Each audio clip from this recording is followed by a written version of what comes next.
fucking had my mic muted. God damn it. What's up, Hyro? I was saying how my, my stream message notifications are still broken.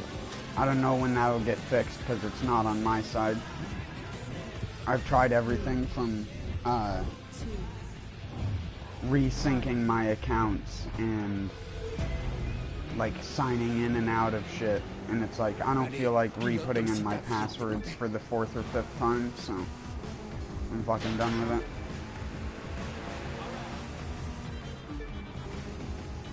It's not that big of a deal. It's only a big of a deal because I use it to know when someone's sent a message for the most part. Also, those two roads are crooked. I don't know if you noticed that, but I can't unsee it ever since I saw the fact that it's crooked. Because on the map it's supposed to be a straight road, but it's actually like slightly crooked. It's like it drives me mad. Insolent developers. You have computers to do stuff for you, and you still manage to make it more uneven than it would be in real life.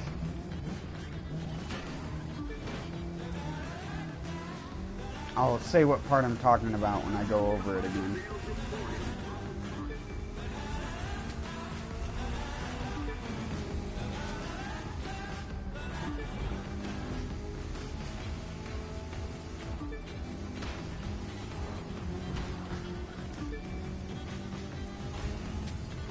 Right there.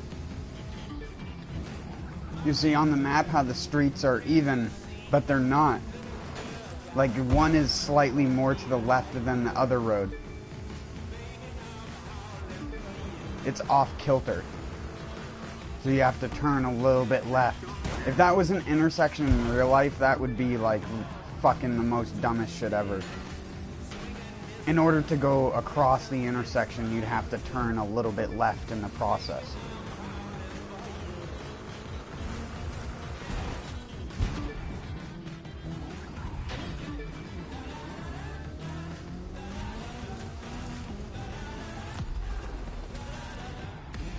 I forget how much better this thing brakes than the car I was trying to race with earlier.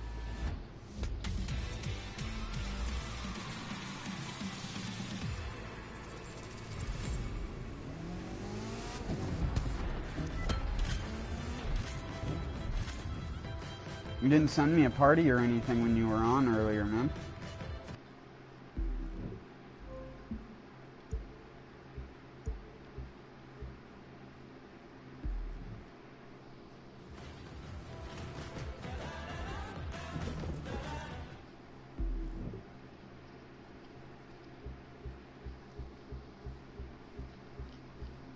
Which car do you want to see me use? Because I have too freaking many of them.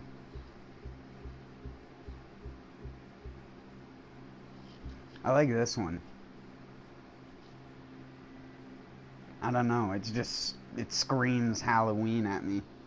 It looks like someone was trying to carve a pumpkin and was just like, I'll just keep carving shapes instead of a face.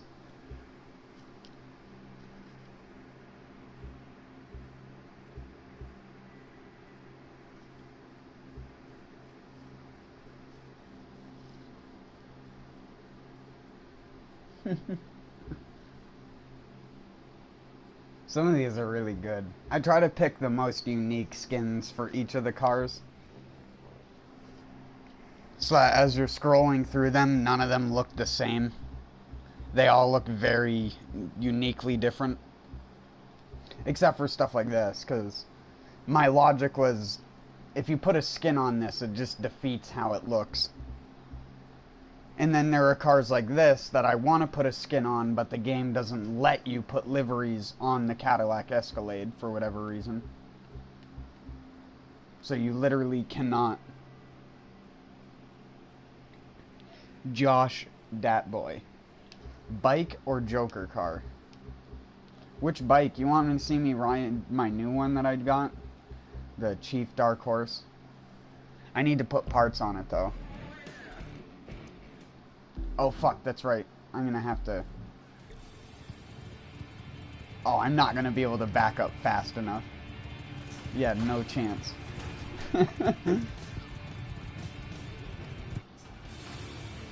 This is such a massive bike.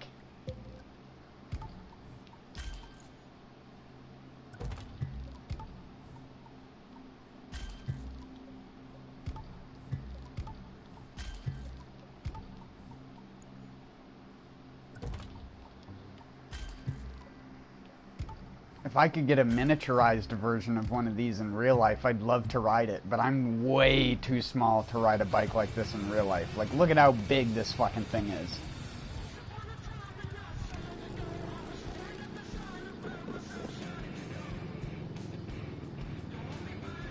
Only real men ride a bike this big.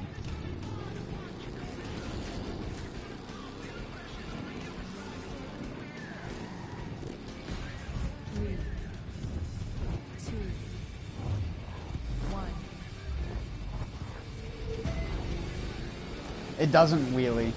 I would love to, but this bike is literally too heavy to wheelie.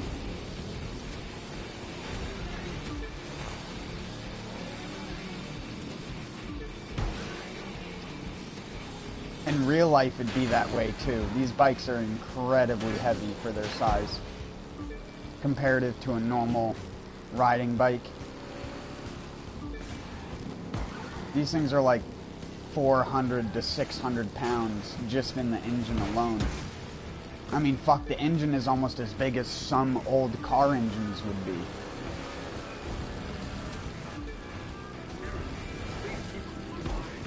I believe it's a 2-cylinder. 2 big-ass cylinders. I need to look more closer at the bike. Yeah, I think it's a 2-cylinder.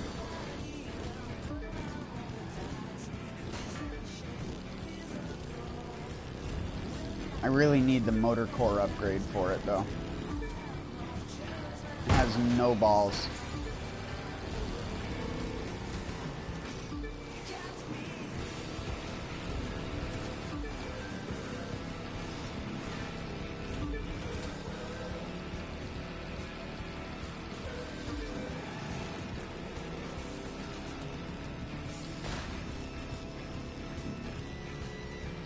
Has really great handling, though.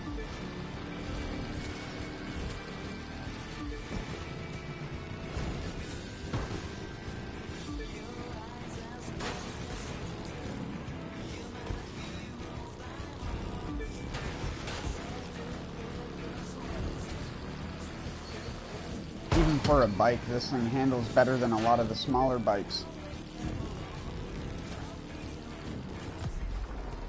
It's so slow, though. Oh, there we go. You have to, like, come to a stop. And then it's like when you try to pop a wheelie as a kid and you only wheelie for like a second, you're like, did I do it, Dad? Is the thing. Come on. That's as long as it'll hold a wheelie for. I'm holding full back on the analog stick right now. I have not let go of holding back on the analog stick. That's the most it'll do.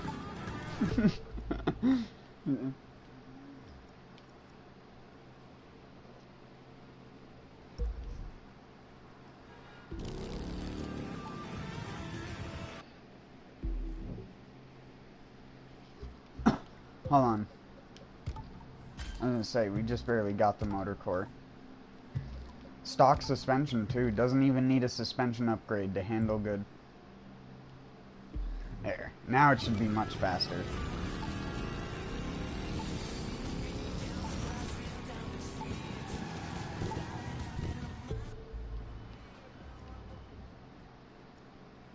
Still pretty slow for a bike, but I honestly wouldn't expect a bike this big to be fast.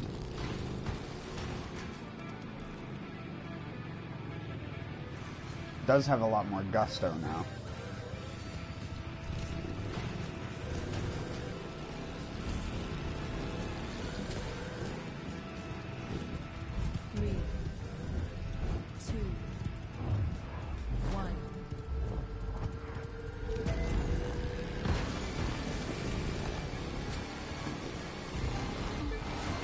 He's trying to jump over that guy's car. I'll push you out of the way, dude.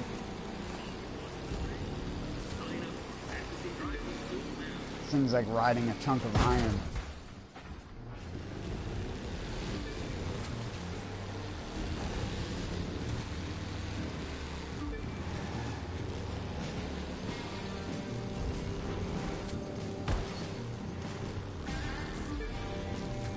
I normally try to avoid that jump if I can.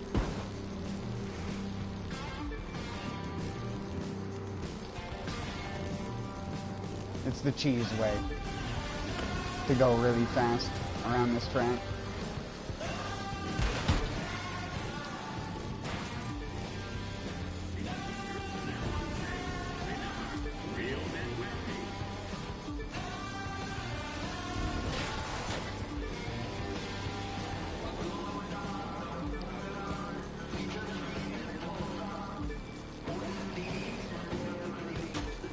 I think the handling is the more amazing part.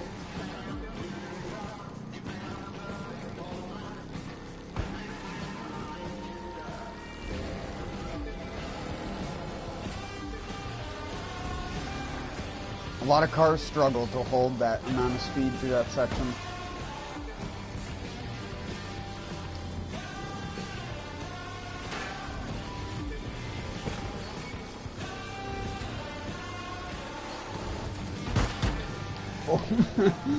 That was a little rough.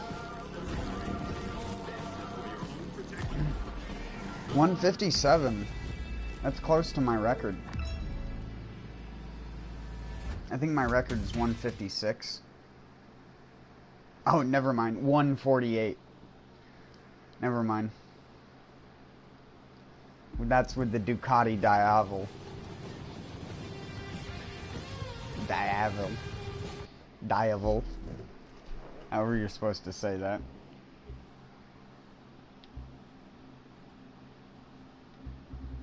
Joker car. I've taken a lot of time to make this thing drive somewhat decent. Because this car drives like dog shit by default. And I mean, it still does drive like dog shit. I'm not even going to be able to get remotely close to the amount of time that I was getting on that bike. I can do a different race if you want me to as well.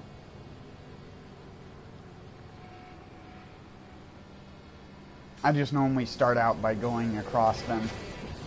And I skip the ones that make you use a specific car. 3, 2, 1. Just because those ones are always too easy. Once you have the car and upgrade it yourself, it's just... you just roast them the entire race. Oh, fuck. I couldn't get off... I couldn't get off the curb. I wasn't trying to turn really hard, because if you turn really hard in this car, it doesn't actually turn, it understeers.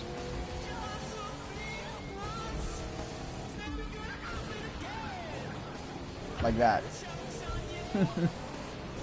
I did exactly what I said it does. If you don't drive it a certain way. And then this part's nightmarish, yeah. Because this car also has a bad physics model on it.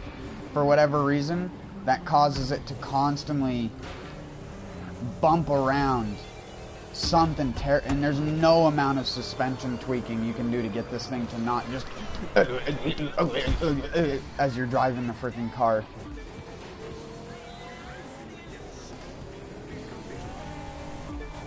And you need the suspension stiff on it because it handles like dog shit otherwise, and it just slides everywhere.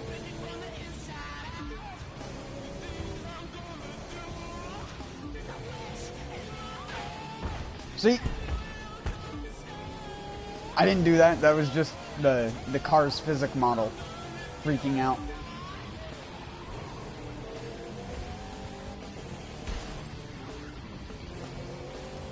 This area over here also does it. So normally I try to like steer the car back and forth through this zone like that to make it not do that. Because if you go straight onto bumps, the car just hates it.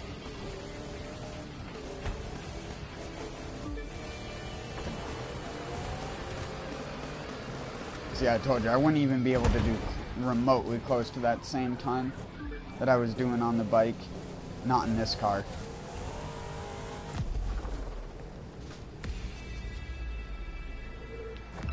It's just in order to make it drive good, you have to stiffen it up so much, and that makes it lose a lot of its power. Because it needs to have a soft rear end for all the power to just get thrown back into, like a drag car. But that makes cars handle like dog shit. So when you actually make the car tuned to handle like a race car, all of a sudden it goes really fucking slow, because if you take off traction control, you're just spinning your tires, even if you're good at controlling the throttle, because it probably has triple the amount of torque to actual horsepower with an engine like that. At least if it was set up like that in real life. That's what the car drives like.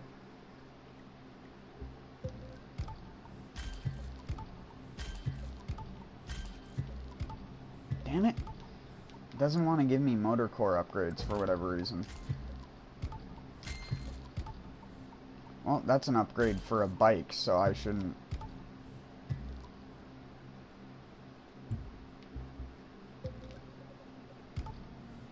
Oh, that one. Perfect. It's an upgrade for a bike because it has the thing that only affects bikes. The bender.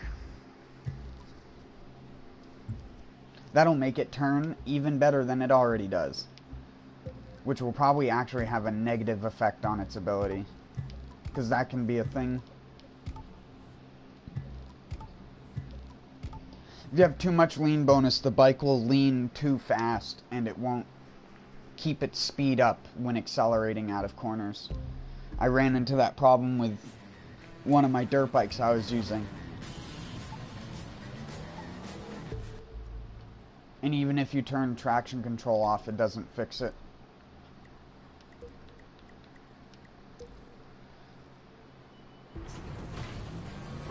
Here, let's do this underpowered with the stock suspension.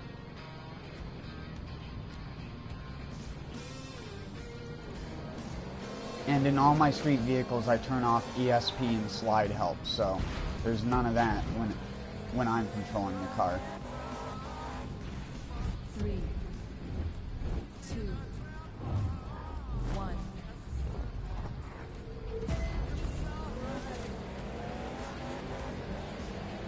I have full traction control on, and it has enough torque to spin the tires through the traction control. Oh my god, this car is like driving on ice.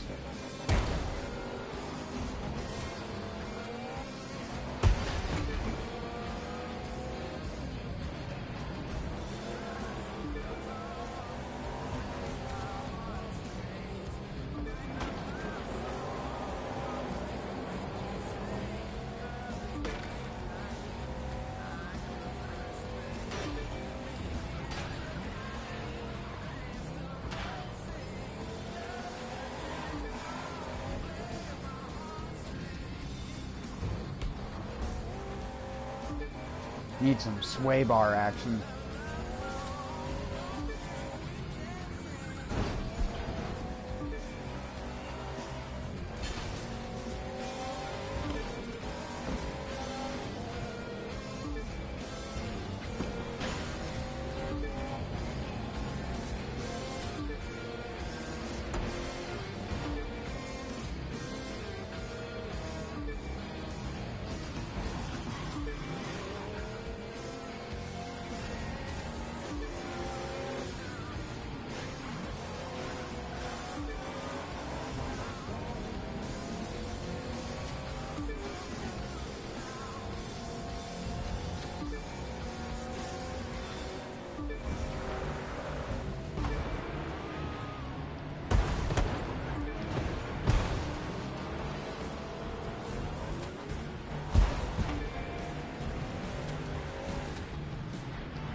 Curse you and your fucking electronic motor parts.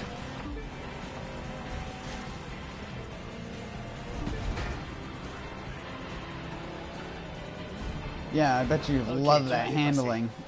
Maintenant, on va voir la gueule que tu tires quand c'est moi qui te dépasse. Shut up, French guy.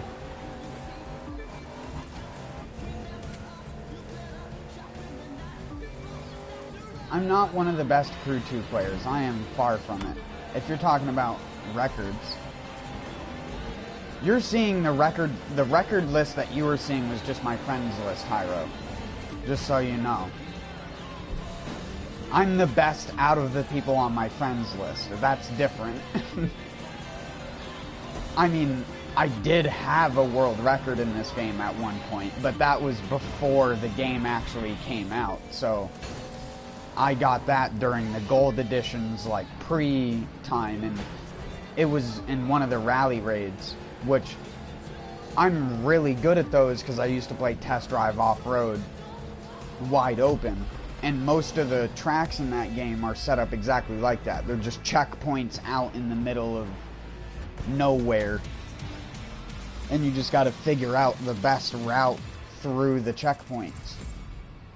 So out of all the people who had the game when it had first came out, I was the best one at that. But then there are the people who are like, they drive the track 100,000 times and are just like, if I turn here instead of here and make like, if I go through this tree at the perfect angle, I'll shave off like a half a... And it's just like, I can't compete with those people.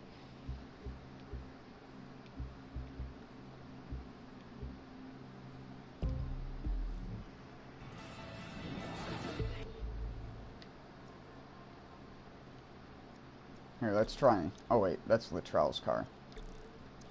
I hate the fucking airspeed world record being right there on the thing. Assholes who use glitches. It's not even a legit record. It's a guy who got jammed into the gate with his car and then it launched him 1,000 million feet into the air. But you can't even do that anymore, so they should have deleted those records that you can't do the thing to get that kind of record anymore. I hate when fucking video game developers do that. I really do. I hate when they patch out a glitch to get like some broken amount of points and then don't reset the records of the people who used the glitches to get to that point. It's like, what the fuck was the point of patching it then? You're just making it so that everyone who is underneath a certain record has the real actual world record, but their name will never be at the top of the list, so it doesn't fucking matter. It's asshole development 101. There are a lot of people who glitched, abused, and hacked to get on top of the drift leaderboards in this game. And now, literally, all the legitimate ones are way at the fucking bottom. Like, hundreds down. And it's like, what the fuck?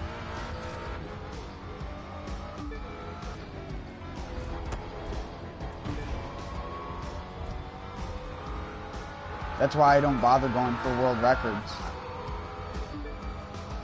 Because you just end up using the same car, because only one car is good enough to go that fast.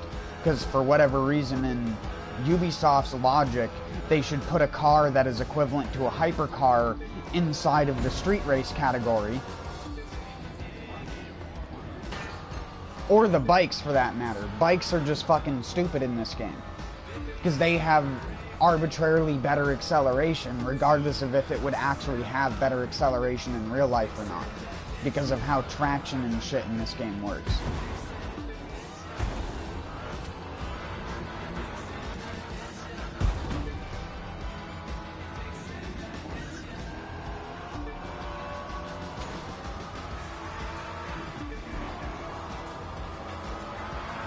This car drives good though. On a lighter note,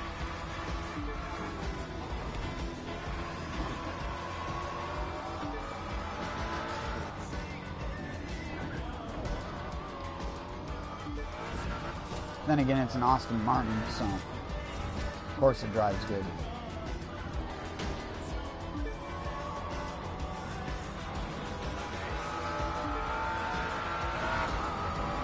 No tuning required. That also might be because the developer's actual default preset is good for this. That isn't always the case with every single car in the game. Like the Proto Hup 1, the default settings for that car will have you go off the road like non-stop.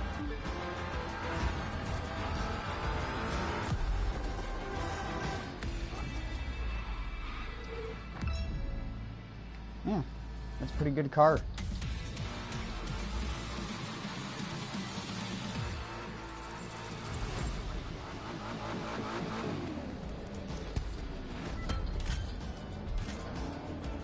Sorry I don't race from the third person either. I know a lot of people, like, they prefer seeing the race in third person camera so you can see the car.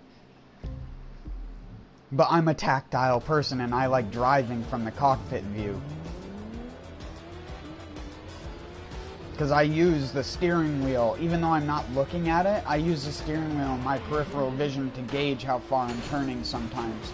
Because if you hold right on the analog stick, your character doesn't just hold the steering wheel at full turn, as you just saw. So I'll do that again. Here's me driving straight, and I'm just gonna slam full right on the analog stick. So this is full right. And you can see how he started to turn the wheel a little bit more after he had slowed down a little bit. And I like to use this camera to actually be able to tell when the car is doing that.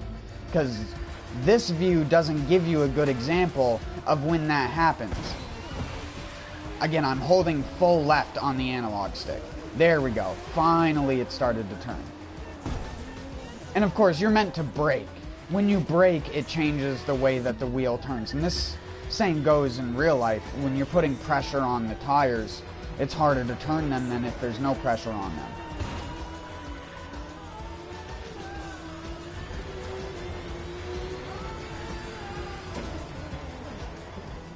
And I understand, like, how, again, a steering wheel, when you're driving a car in real life, you get feedback from the road and the steering mechanisms on the inside.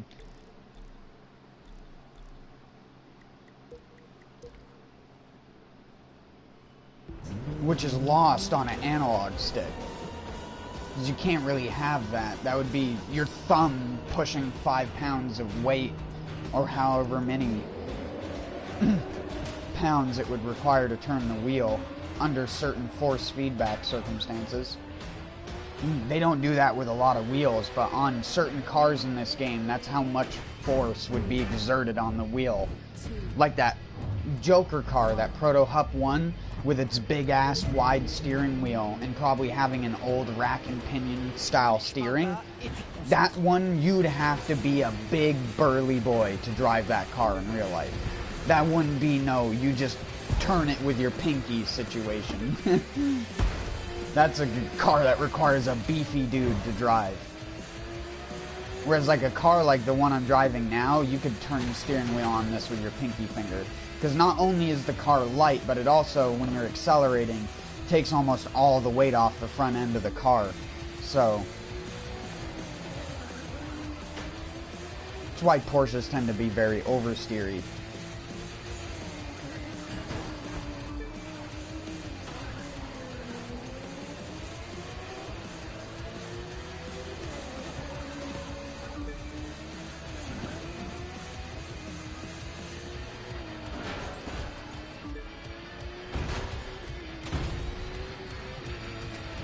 Oh shit, shouldn't have boosted there.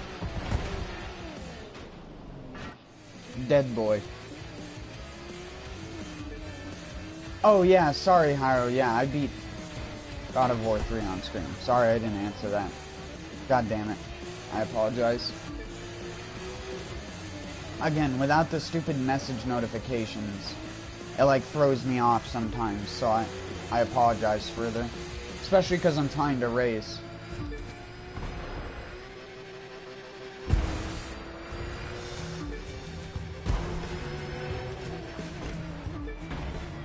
Oh fuck, that was so bad. I keep turning really early because I've been driving cars with really slow steering. This car has very fast steering, and it's the opposite of what I've been driving for the most part.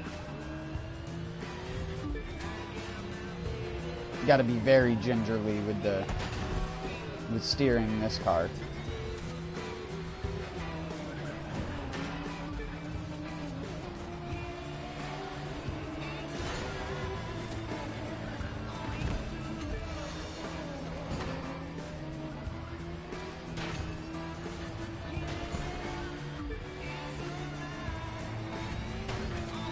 No, I boosted in the same spot again. Why do I do that?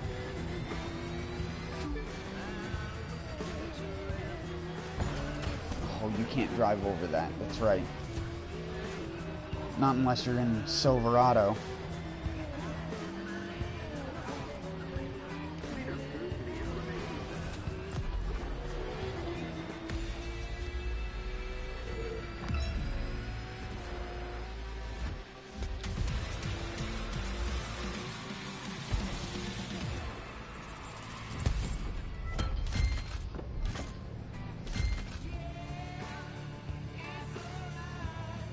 Also,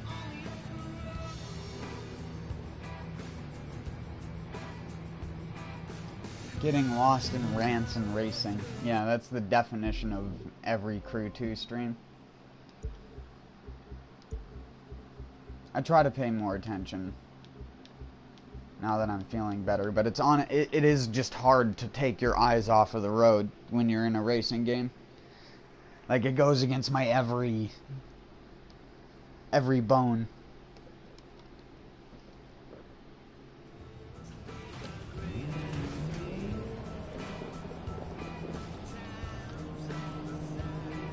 Especially because, like I said, I tend to use my peripheral vision a lot as well. But it's really hard to drive just using your peripheral vision.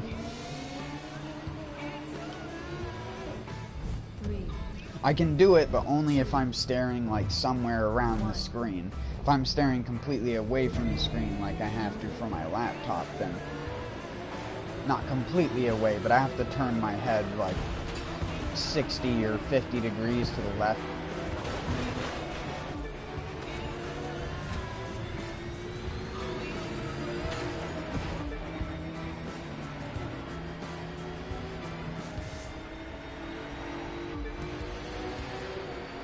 Out of my way.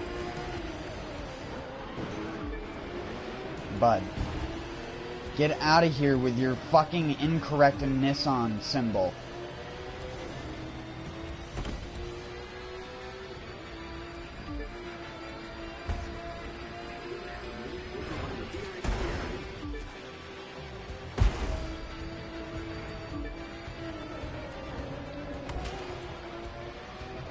If you didn't know, the dumbass Ubisoft developers were so stupid that they didn't even look at a picture of the real car to see if the fucking logo was colored in or not. And I'll give you a tip. On GTRs and other cars like that, the logo has black inside of it. It's silver, black, and then the Nissan is silver on the inside. On Crew 2, it's all silver. And it just looks hideous. I don't even like those cars that much, but even, like, I can notice a detail like that. Like, how are you gonna be that stupid? Like, your fucking development team has, like, pretty much the blueprints for the actual car, and they still fuck that up. Oh, fuck, I always fuck that turn up. Fuck that up like they fucked up the logo.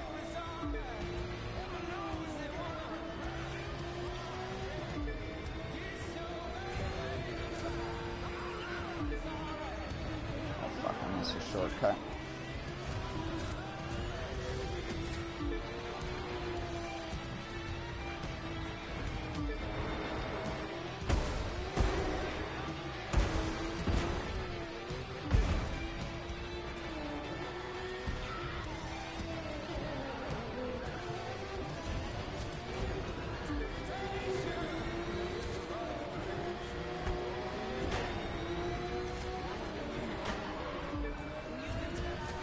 This thing does have some insane grip.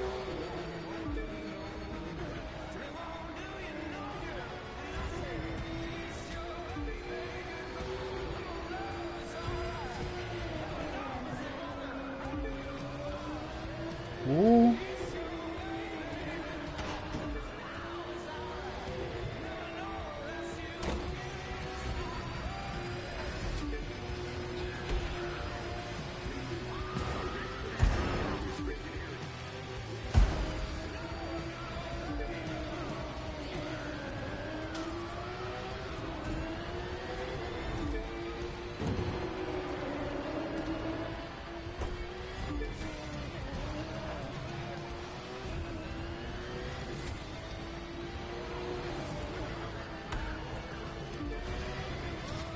I'm gonna sound like one of those Top Gear presenters. Where does it find the grip?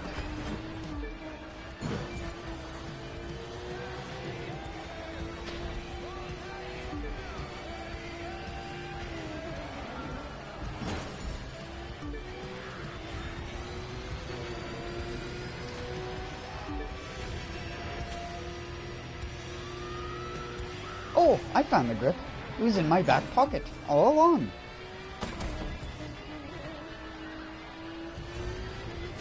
Nyah, nyah, nyah.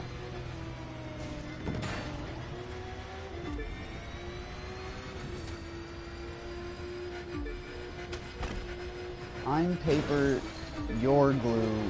Whatever I drive sticks to you. Wow, the other cars were going, just barely going underneath that jump over part. I think that's a record for me. Yeah, that's definitely, I think, my record for the Coral Gables. Oh yeah, yeah, I think that smoked my old record. Smoked him. How did that guy take 10 minutes?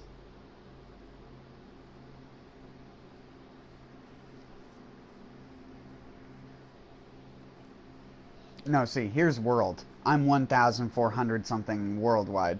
That's funny that the guy below me just so happens to have the same icon.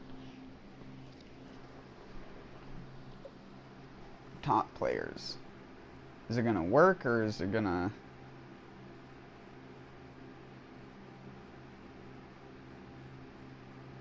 It might crash.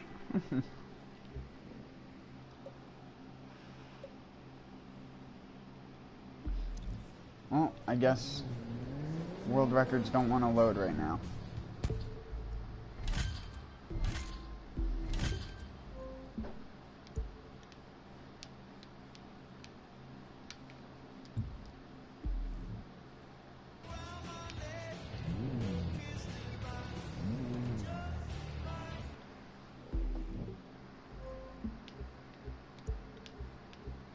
Weird, it wouldn't let me move my thing before. Where was that? Coral Gables. See leaderboard. Top players.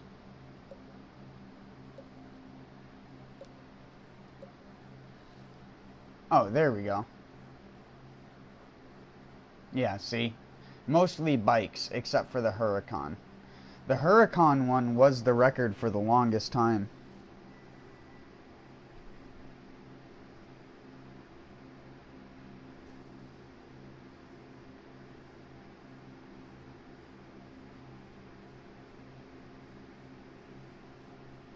Those are all bikes, except for the Lamborghini.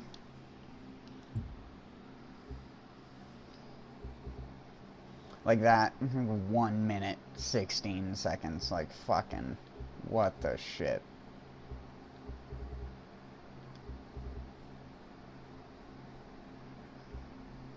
And then this is like, the guy did it in 9 minutes. It takes me like 15 to beat that.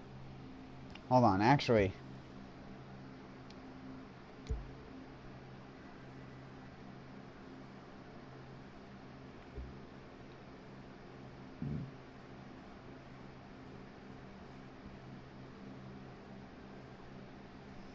Wow, someone's actually beaten me on that. But then again, that was the loaned vehicle.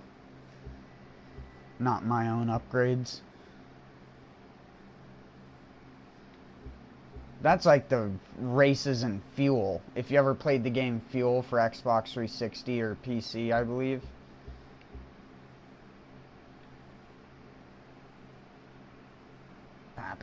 What's weird is it doesn't tell you that the vehicle is loaned here because I own the car that it makes you drive.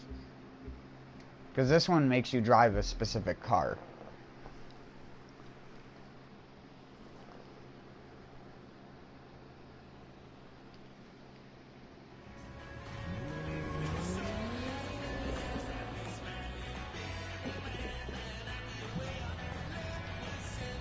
Pathogens.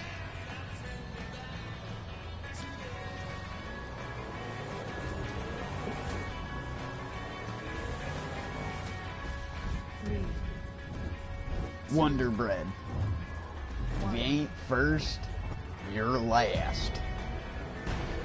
Get out of the way, bud. I've got cojones in my car.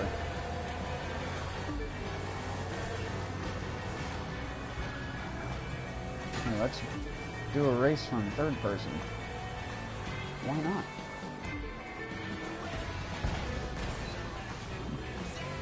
I knew that car was gonna fuck me up.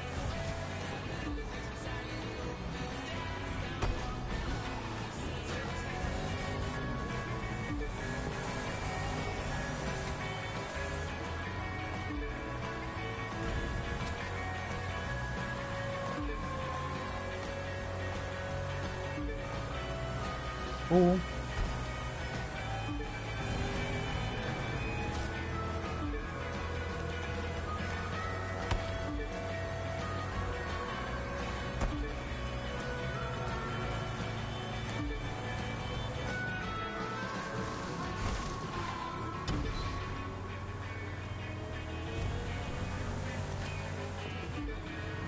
Oh god, why does it have to be nighttime? I can't freaking see the road, dude. Make headlights work, Ubisoft.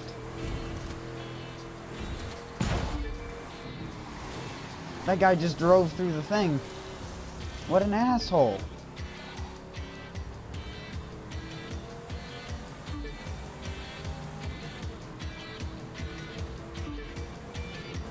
Oh my god, the road, dude. They should have fucking different records for different weather conditions. The nighttime record would be different from the day record, I guarantee it.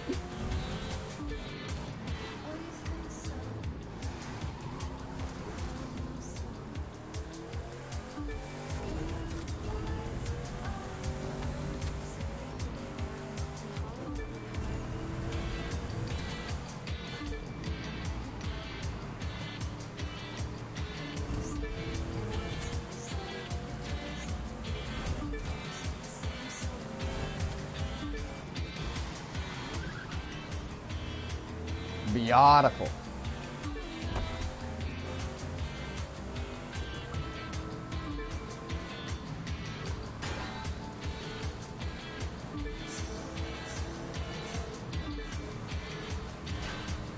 Whoa.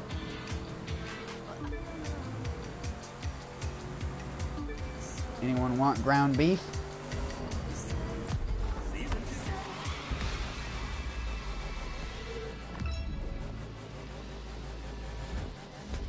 That was 246. Wow, that was my record.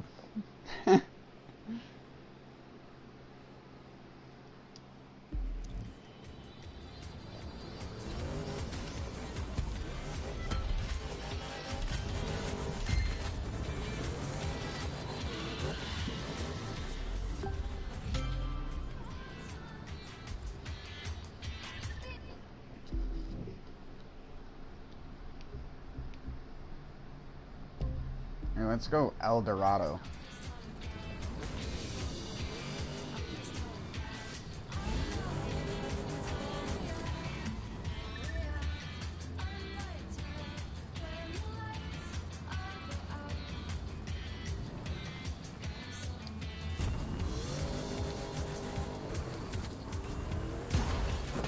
I didn't even realize it had exhaust that came out on the sides.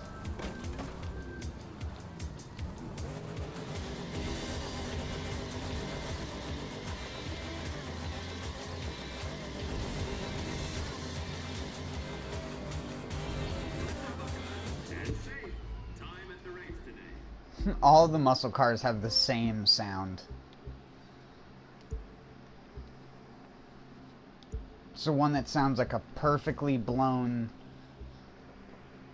muscle car with like a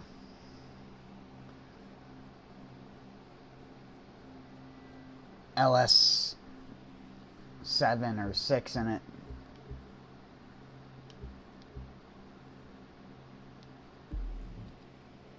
Someone could probably just, like, if someone who is actually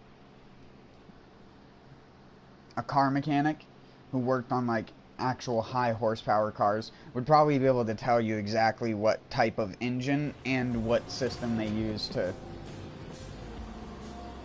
like, because it could be the same engine, but they could use a different exhaust or something on it to get a different sound. So it's what a lot of Harley users do. Harleys don't always have to sound really loud. Most people just get the exhaust setups that are loud.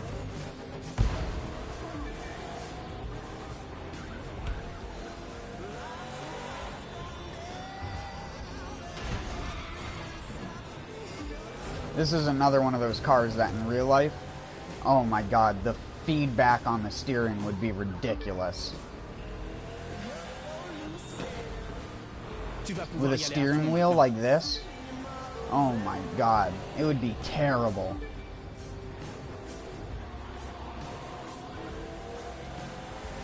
You'd have to spin the wheel like 2 times over. That's the thing about the Crew 2 that the cockpit animations never really do. But some of these cars, unless you completely swapped out the steering, you'd have to spin the steering wheel 2 to 3 times to turn it to full. But instead, they just have it take a really long time for him to turn it all the way to the left to compensate. And then the wheel would like spin back to the normal position as you accelerated out of a corner. You've probably seen that with like your parents or something like that. At least that's what my dad always does when he drives. Whenever he pulls out, he just lets his hand on the wheel slightly and the wheel just will unspin itself back to being straight again.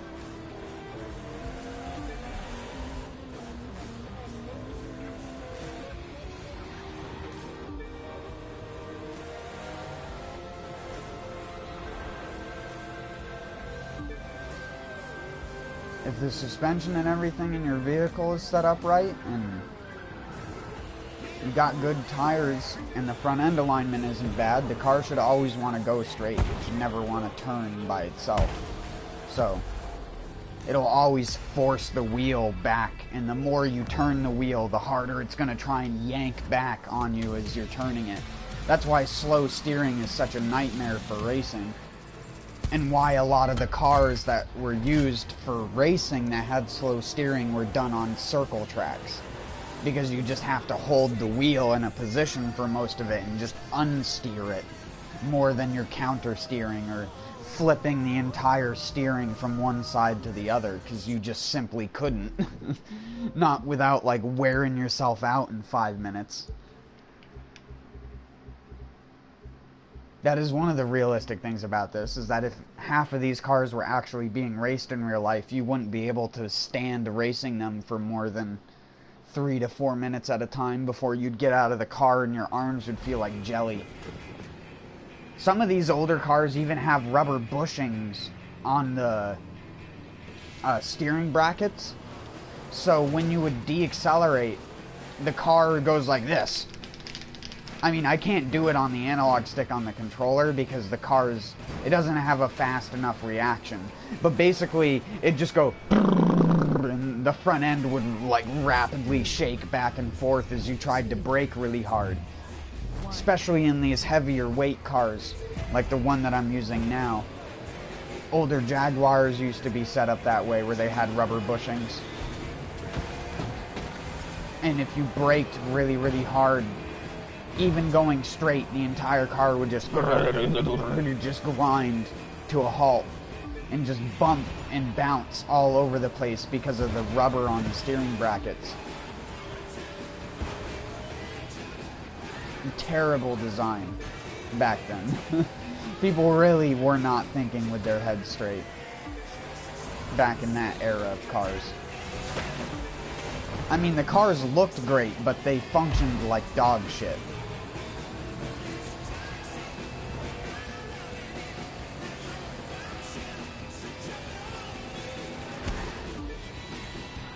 Oh, fuck. This car's like 6,000 pounds. You can't brake going down a hill.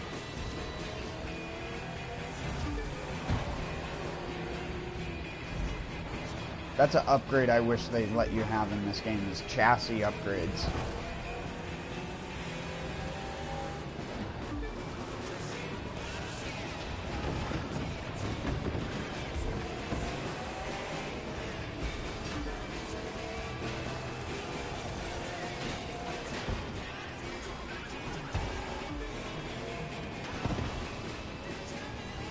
Fuck off, bud. Stop.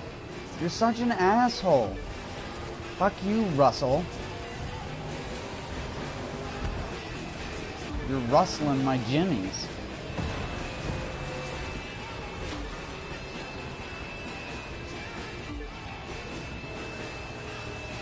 You do realize that my car is like 1,000 times more difficult to drive than you two assholes who are like fucking sandbagging and feathering at the front.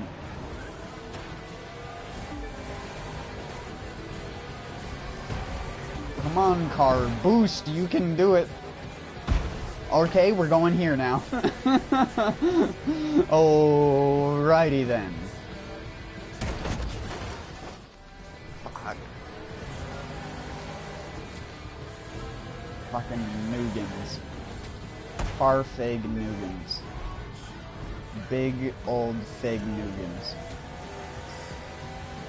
I don't think I'm gonna win this.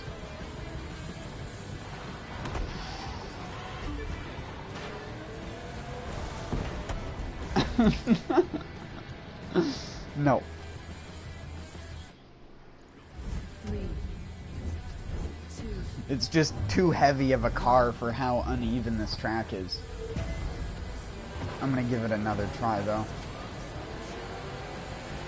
You'd figure a max upgraded car would never have a problem taking out cars that aren't max upgraded, but that just shows you the difference in how broken the street race system is in this game.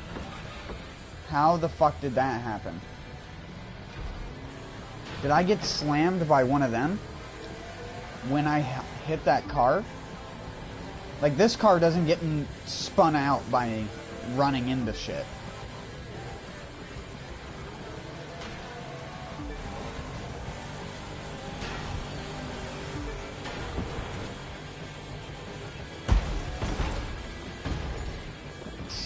See what I mean? It doesn't even die when you run it directly into a wall. 3, 2, Come on. 1. You can do it, car. I know you're racing against cars with like 2 to 3 times the power to weight ratio as this thing. But come on.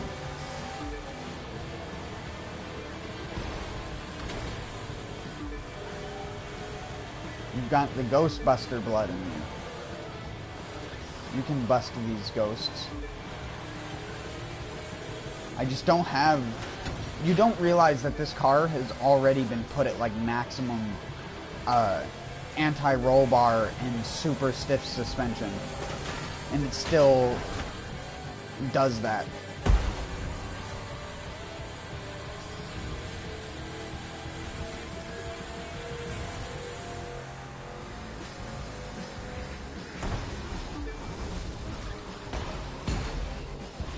See what I mean? Like, hitting shit doesn't spin me out. It might slow me down.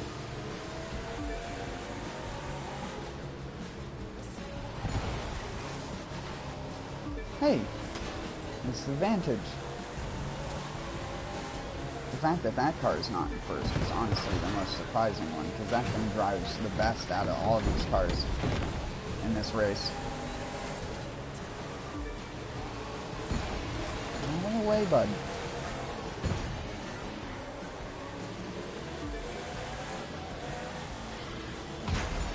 Son of a taint.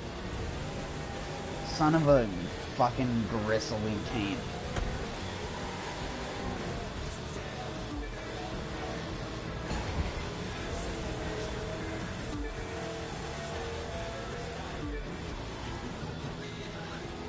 Once it gets going fast, you can't slow it down, and then you can't speed it back up. It's a you pick a speed and go it car. Come on. Give it a little go juice. More go juice.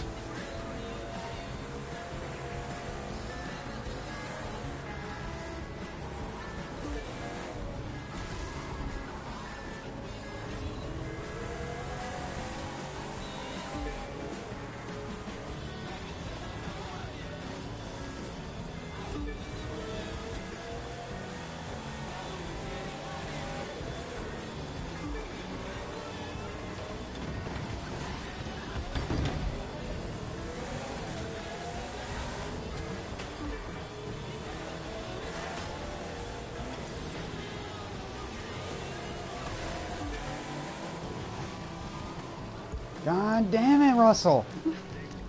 I hate you. 3, 2, 1. This car is just not fast enough. It needs bigger balls.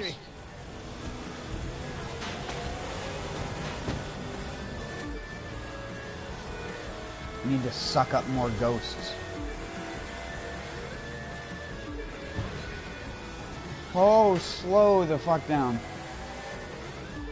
This thing gets like a cannonball at high speeds.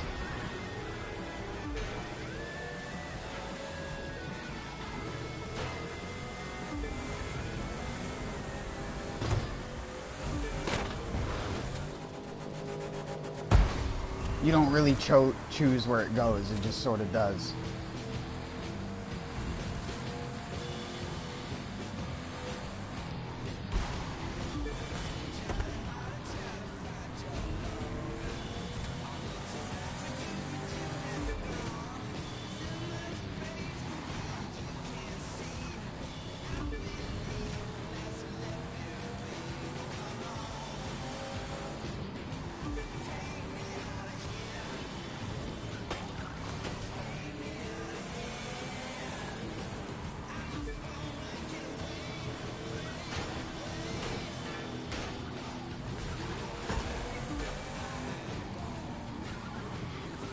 No, that car gets me every time.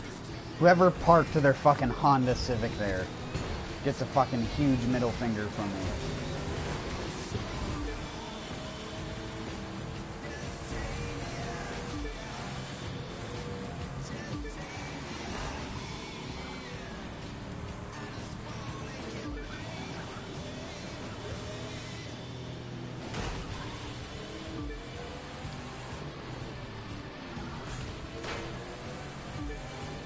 I do love the exhaust slaps that this thing does, though. When it downshifts.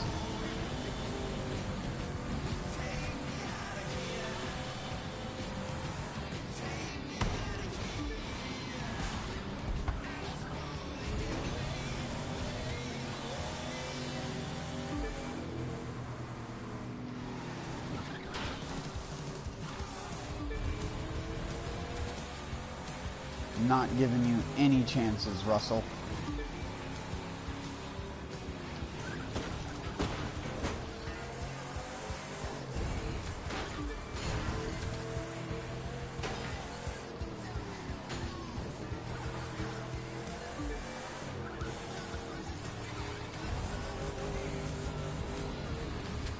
We did it. Holy shit, that took so long with this turd bucket.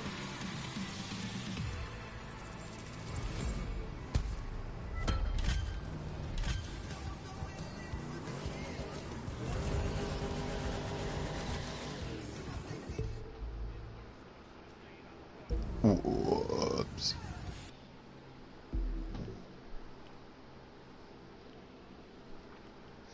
Look at that. It's got 1,000 horsepower and it still can barely get up to 200 miles an hour.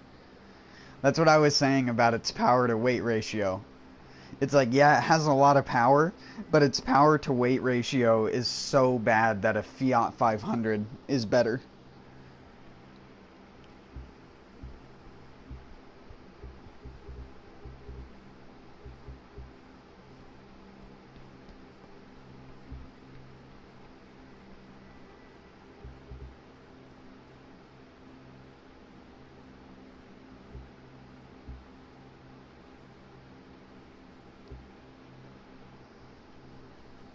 I don't think I've driven this yet. Or did I? No, I don't think I have, because I probably would have changed something about this. Why do they always camber the rear and not the front?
You know, I didn't even notice this on this car until I looked at it in the overview, because you can't really see the top of the cars easily in this game for whatever reason. But the entire top of a Shelby GT500, the new model, the one I'm driving right now, is a sunroof. The entirety of the roof is a sunroof. Because that's totally not fucking dangerous, dude. Like, who thought that that was a good idea?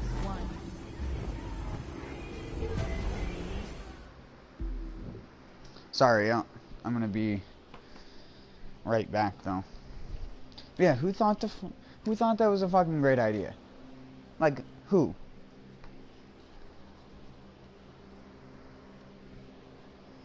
Who over at Shelby was like, you know what would make this more unique and representative of the products that we've made over the years?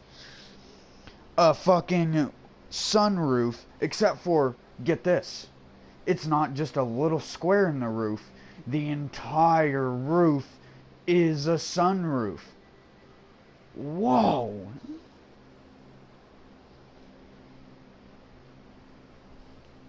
Revolutionary. It's almost like you could have just made it a convertible instead, you dumb nut. You freaking wing nut.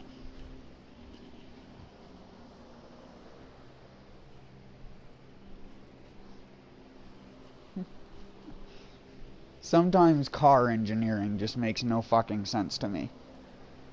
And on the opposite end, it also, like, I can appreciate a company trying to go outside the bounds of what is normal. However, I don't appreciate when a company just does something that's just like, why? All you did was make it so that now when you try to go and put your stripe decal on your Mustang, the stripe is only going to be on the hood and the tail of the car. You're going to have no stripe on the actual roof.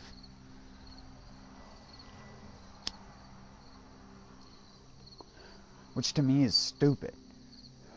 Imagine a Viper, but the stripe is only on the back half and the front half. The middle, no stripe because it's just all sunroof. Like, it's like, no, it doesn't look good.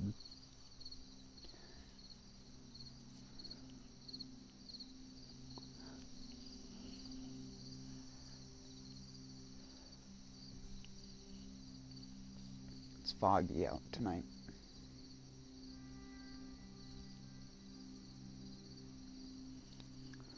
I need to spray down my plants with some hydrogen peroxide for the last couple weeks, because they're getting all mildewy. Even the tomatoes are. I didn't have powdery mildew on them all year till just this last week when it got super cold out and moist. Now I have white, it looks like white fuzz all over the leaves on my tomato plants. But that stuff's easy to get rid of.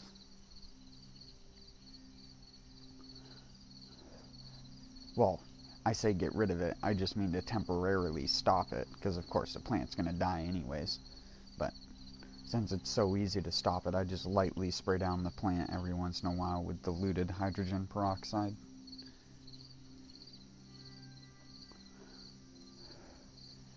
That kills off a lot of that stuff, and although sometimes it can also damage a little bit of the plant tissue, the plant will heal it, and then it will regrow new growth without the mildew on it, and it will be healthy again.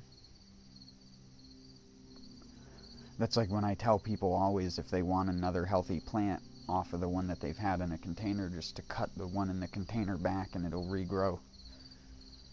So many people never believe me on that. I had a hanging basket full of supertunias. They aren't petunias, they're supertunias. And the supertunias all turned yellow when it got really hot in the summer. All the leaves turned yellow and they browned back. So what I did was I cut them. I cut them all down to just a bunch of little twigs. Most of them didn't even have any green on them, just twigs.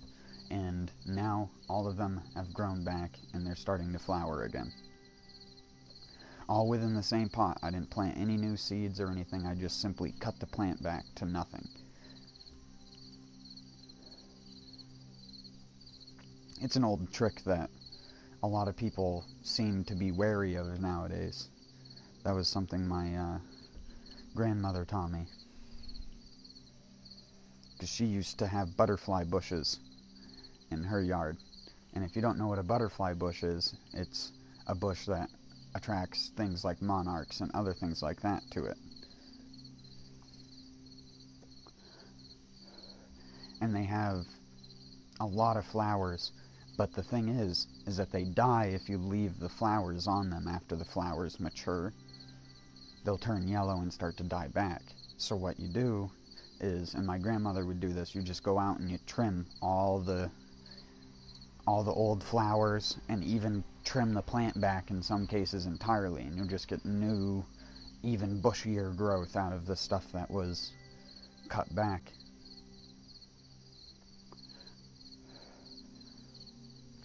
That's like I was telling my friend how I fix root-locked tomato plants. If you get a tomato plant in a container that's root-locked, all you do is you dig it up a little bit, cut half of the root ball off, and then bury the thing so at the very bottom of what you cut is at the bottom of your pot, and then bury the stem all the way up to the top and remove any leaves that would be covered by dirt. And the entire stem will shoot out nice new roots into the soil that won't get tangled with one another. Unless you have root knot nematodes in your potting soil, but that's very unlikely unless the potting soil stays moist all the time.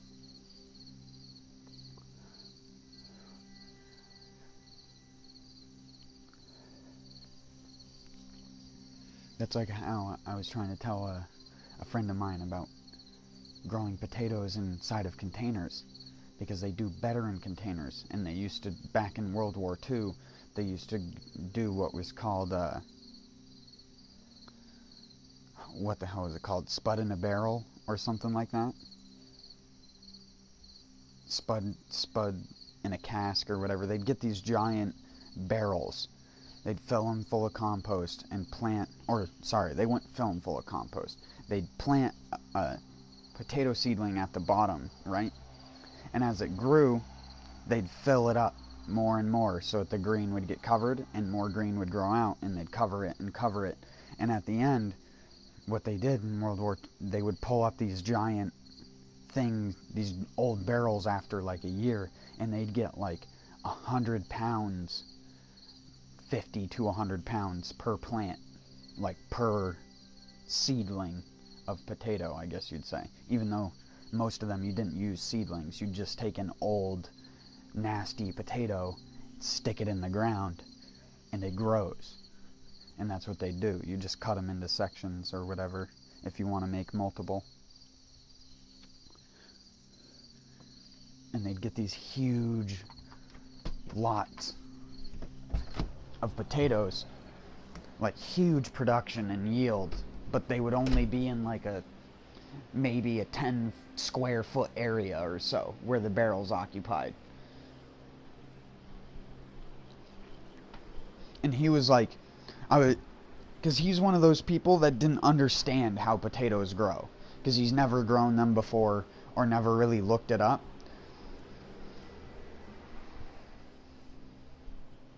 He didn't understand that, like, planting a potato doesn't mean you get a potato back. It's not a one-to-one thing. I was telling him because it was making me laugh a little bit, and he's like, he honestly didn't know, and I was like, how do you think they get so many? Like, I mean, yeah, you grow a pineapple plant, you only get like one pineapple every 12 months because it's like a slow-ass growing plant.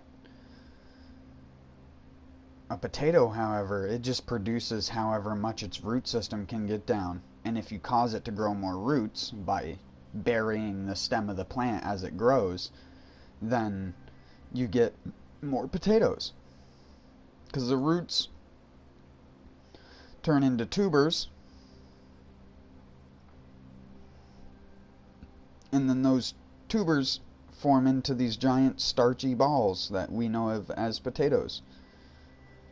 The same sort of thing happens with sweet potatoes, even though they're not even related. That's something I was telling him as well, because he was like, because he prefers sweet potatoes. And I was like, sweet potatoes don't grow like normal potatoes do, because they're morning glories. They're not a nightshade. When sweet potato grows, the tubers come out at a much slower rate, and they're normally 1 to 2 per plant if you're lucky. A yam is. A yam is basically the entire root system of the morning glory that is a sweet potato plant. But they're not, they're a viney, stretch all over the place plant. They'll grow all over trees and things like that. Potato plants, they stay squat and small for the most part.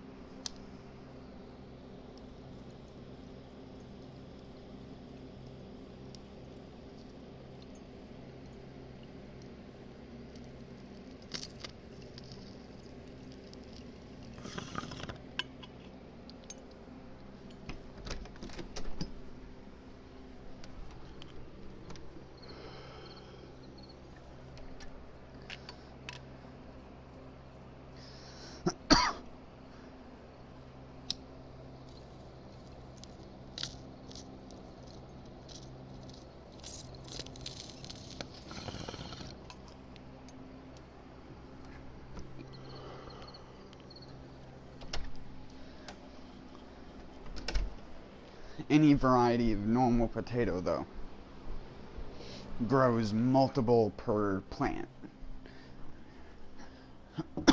One plant in a very bad soil, not taken well care of, that dies pretty early on in the season will still produce 4 or 5 decent sized potatoes, and that's like the absolute worst.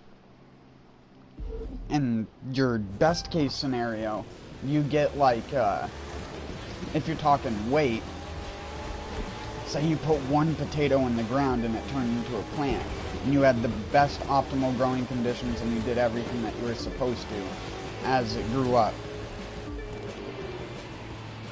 then you'd probably end up with something that had more along the lines of 10, 20, maybe even more of that pounds of potatoes just from one plant. There's a reason why they were grown during the times of food famine. Because even in the worst case scenario, you still get a positive return on the plant. And then in the best case scenario, you get a massive return on it.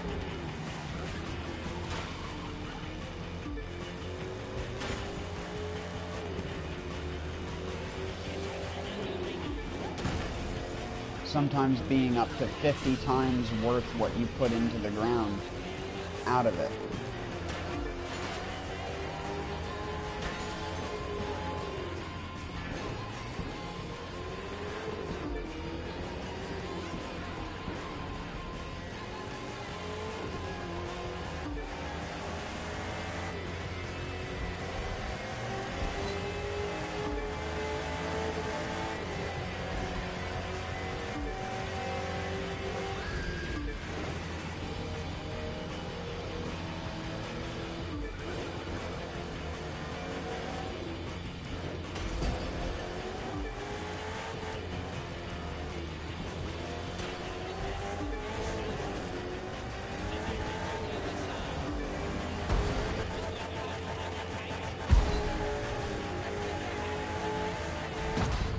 Oh my god.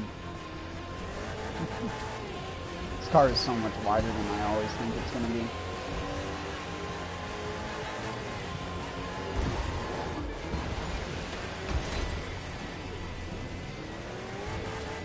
Gotta stop driving those skinny imported cars.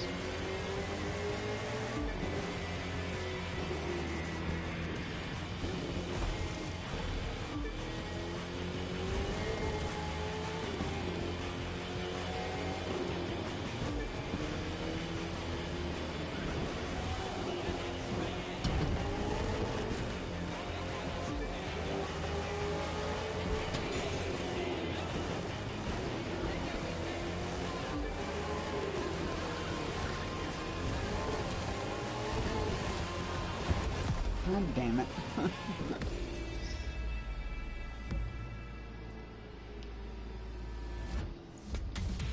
That's why I wish the races were longer. Took me a while to adjust on how to actually properly steer this thing.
Oh, turned way too early on that, bud.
Nice, bud.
Oh, hey.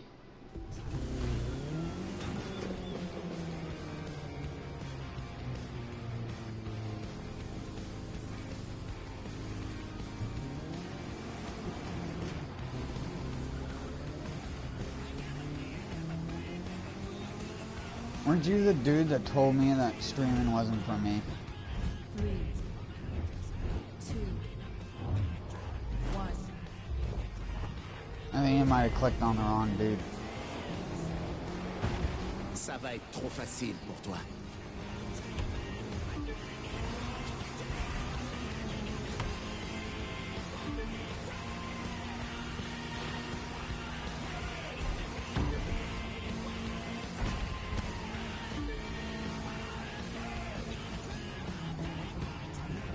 Oh my word, that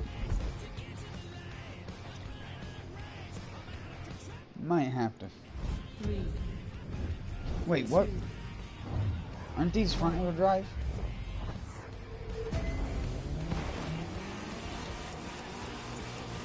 Yep. Alright. Good to know.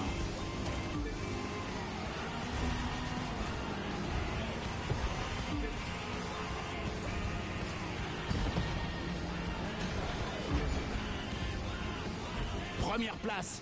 Je sais pas comment tu fais, mais continue.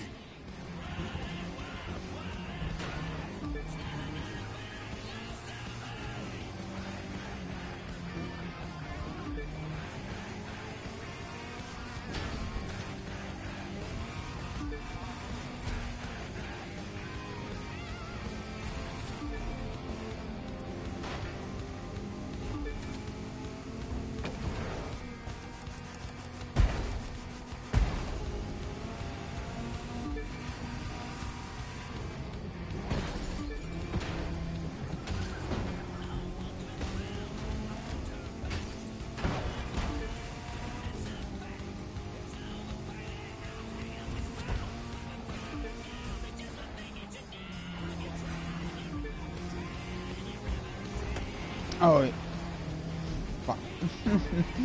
Front wheel drive, man. I gotta stop pressing the brake while I'm pressing the throttle.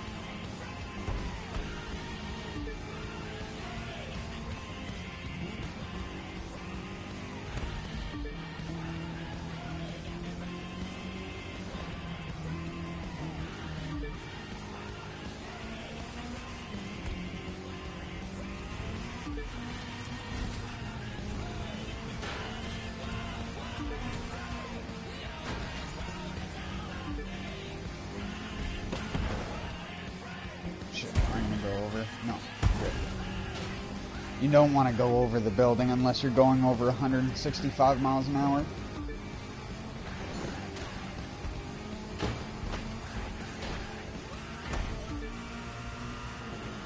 If you can't go 165 miles an hour easily, it's better to just short stroke it and land on the top of the building until they decide to fix the wooden jump that is the landing zone for that area.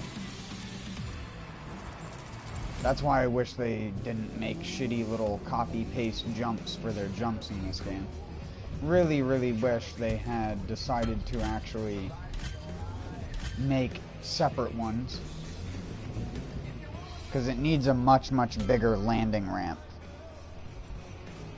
The problem is that you land on the top of it and it just kills your car, because it's like a triangle at the top instead of being flat or just a giant ramp down.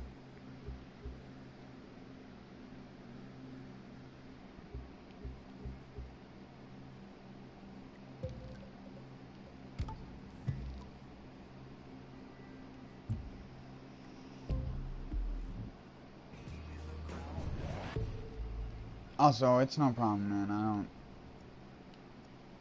I don't care that much.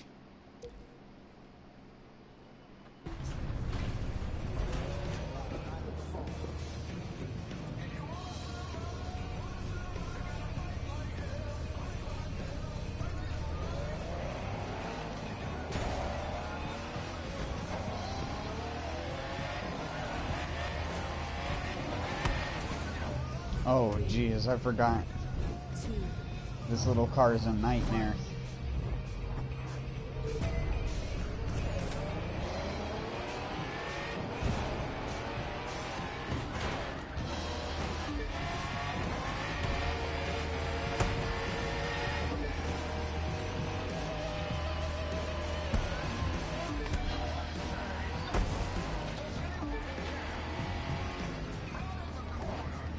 Oh yeah, this car, the handling is so ridiculous.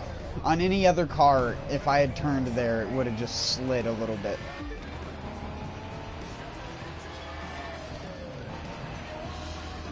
Because I didn't turn much.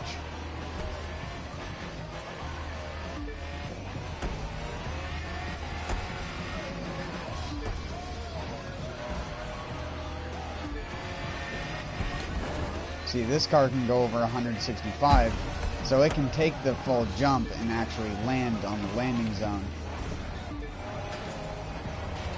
I just wanted to show that because the Honda Civic isn't fast enough to actually clear that jump.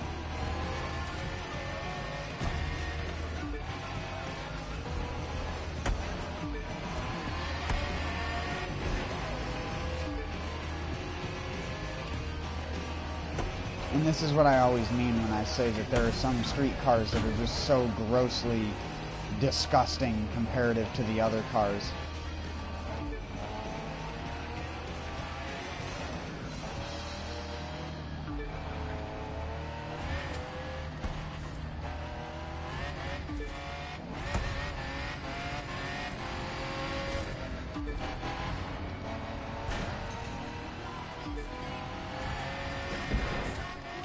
No, I'm not going to clear it. See? It has to be 165. If you are literally 164, you don't clear it. Your tail hits the top of the triangle.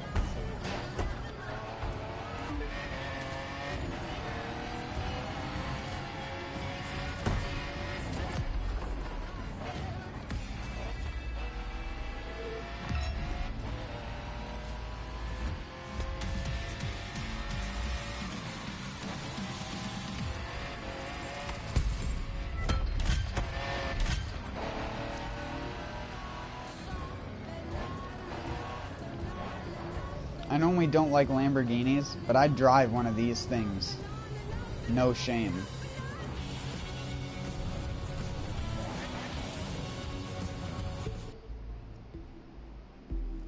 That's a good driving car.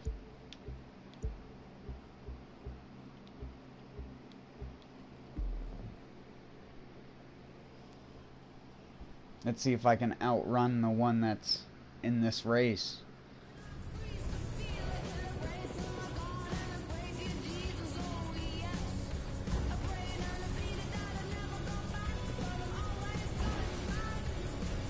That's such a good turning circle.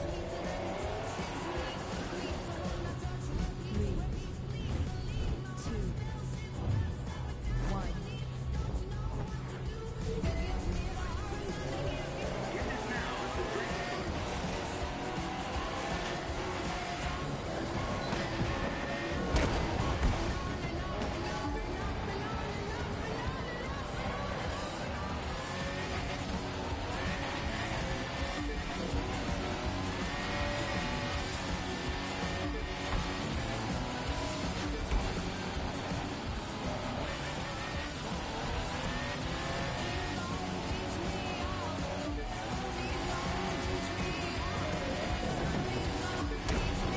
Jeez.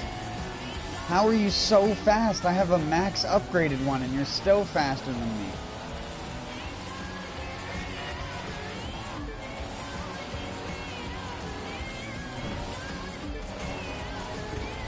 I always kind of felt like that guy's car was bullshit, and I think that sort of proves it. Oh, fuck. Quick steering.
I love the 2D particle effects coming off the car's tires.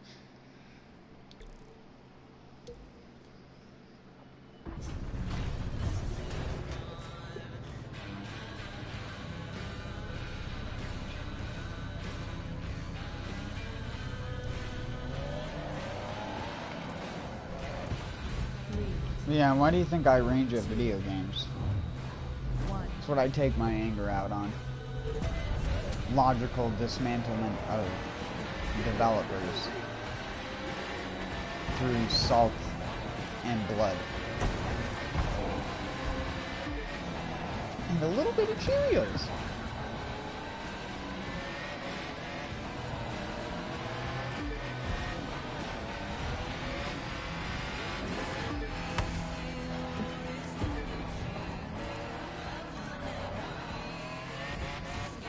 So bad at quick steering cars.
That should have been my record.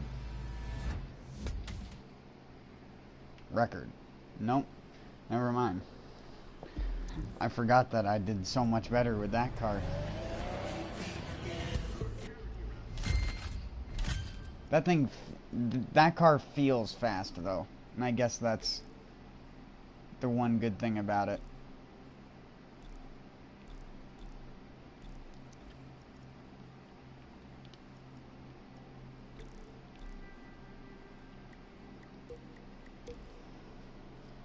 Here, this one can be pretty hard.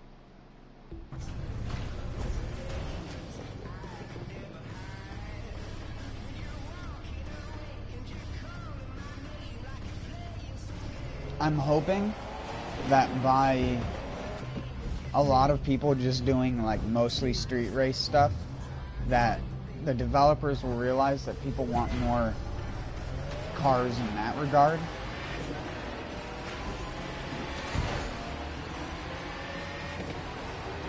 Or off-road vehicles too, but there aren't enough off-road races. You have what, 6 rallycross races? Like, that's such a fucking embarrassment. Why even have the discipline? It feels unfinished.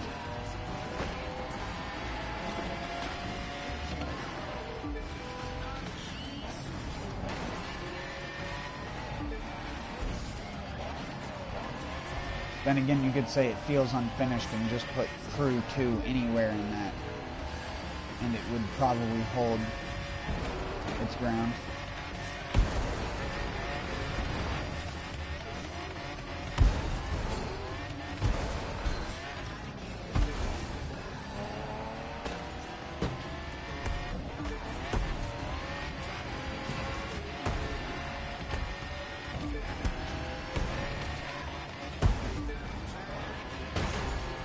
Why can you only drive fast on that specific dirt?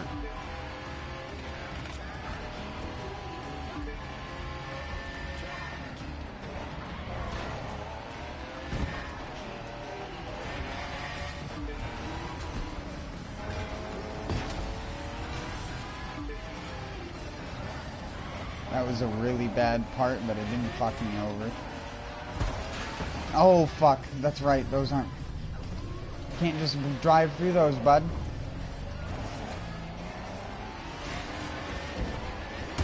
Hi, Tio. Talk to me in French.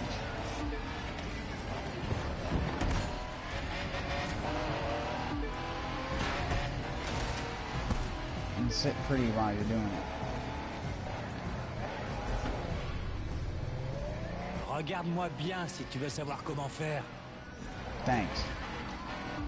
I don't know what you said, besides the subtitles, but thanks.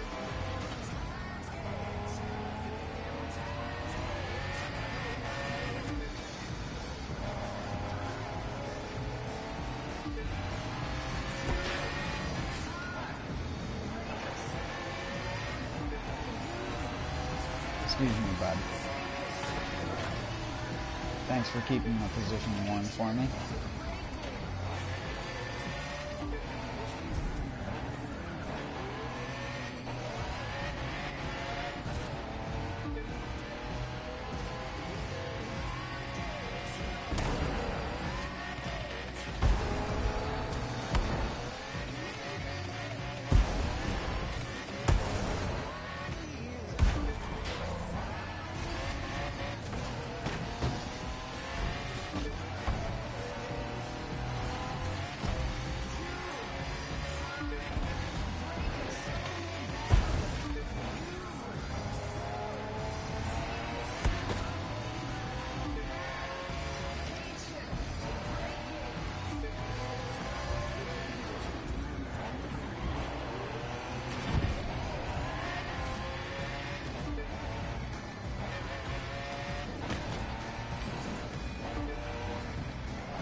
Man, the tuning for this car that I did.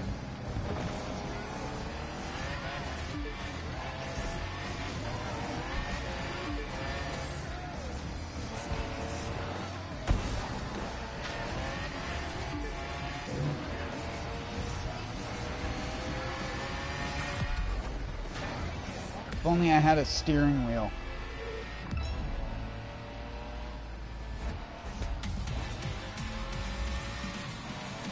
This car just wants to be used with a steering wheel.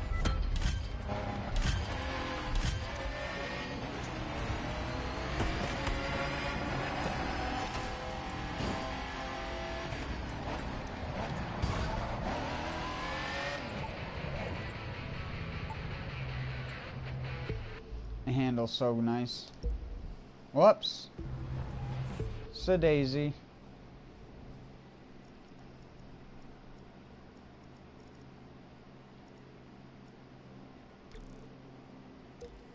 Let's give it a spin around Coral Gables.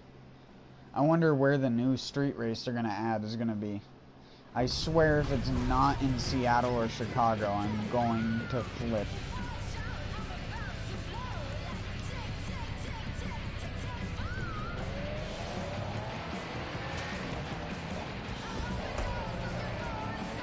They said they were adding new activities for every discipline and adding a new difficulty for everything. For every race. And a new rarity.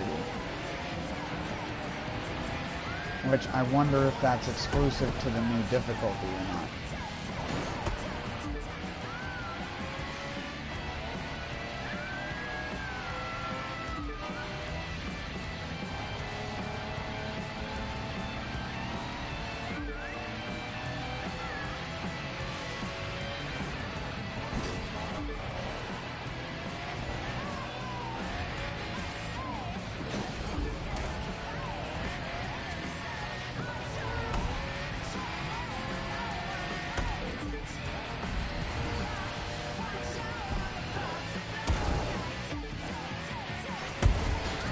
Oh, why'd you do that?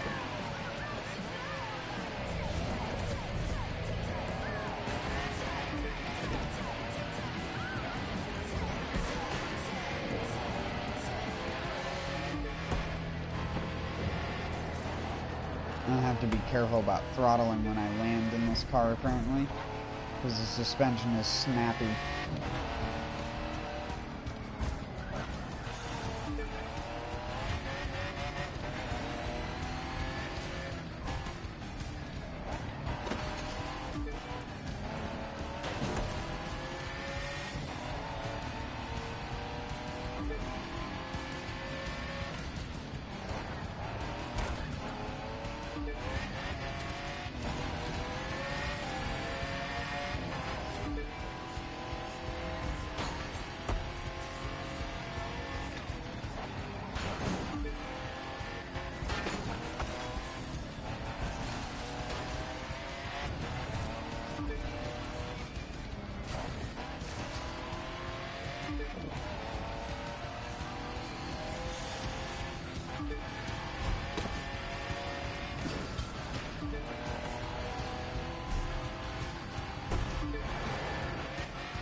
Oh, the suspension, man.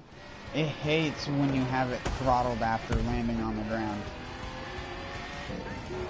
Because it's rear engine.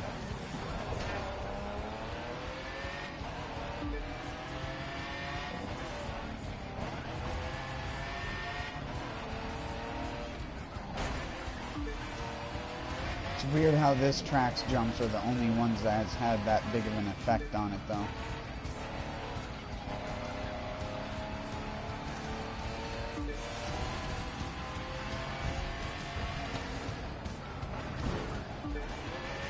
This thing takes that corner so beautifully, I don't want to fuck with it.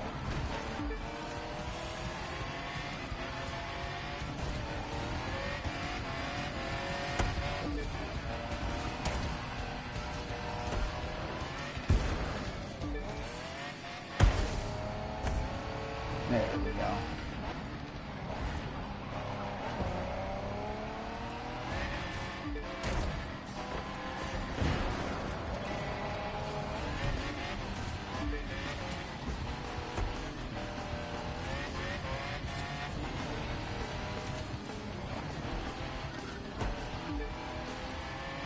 I just realized how long the gears are on this thing. Holy shit.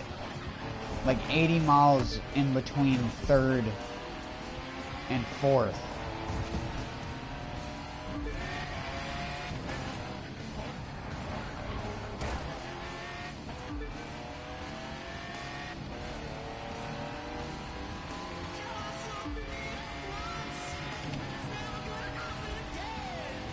Oh, sorry, more like 60.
Nice.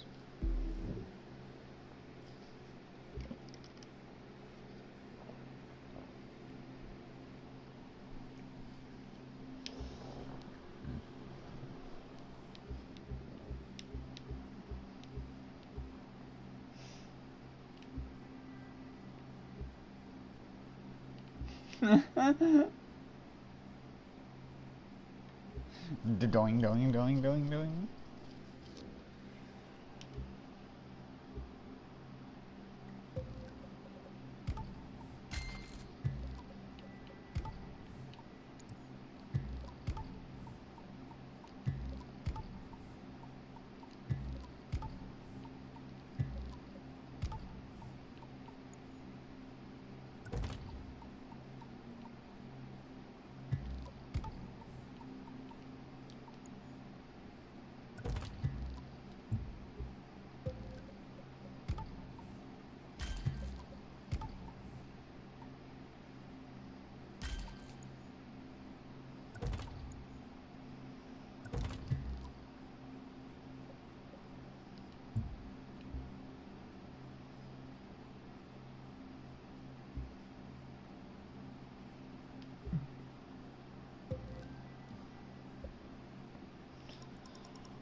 This is front wheel drive as well.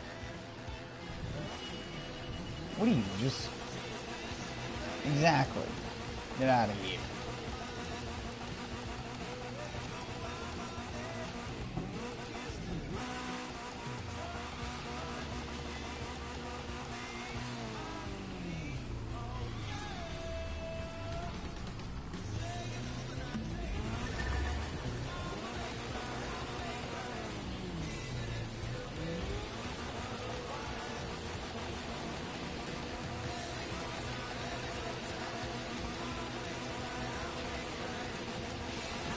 Hey, look, it's another guy.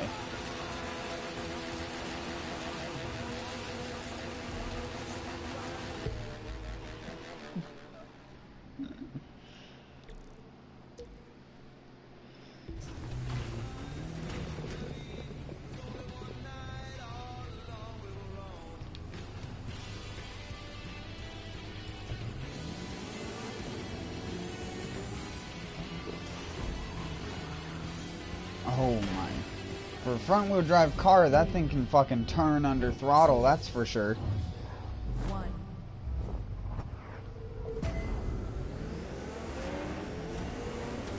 Passe en tête dès que tu peux, et surtout lâche rien. I'm in a car with something to do with France on it, and I have my in-game voice set to France. French. France, yes. However you're supposed to pronounce France.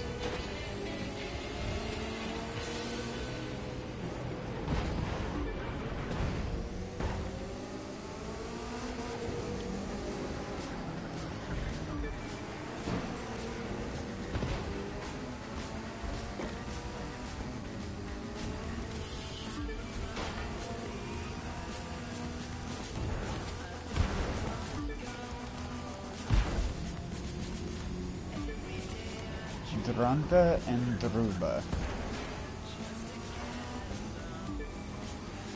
That means over and under in German.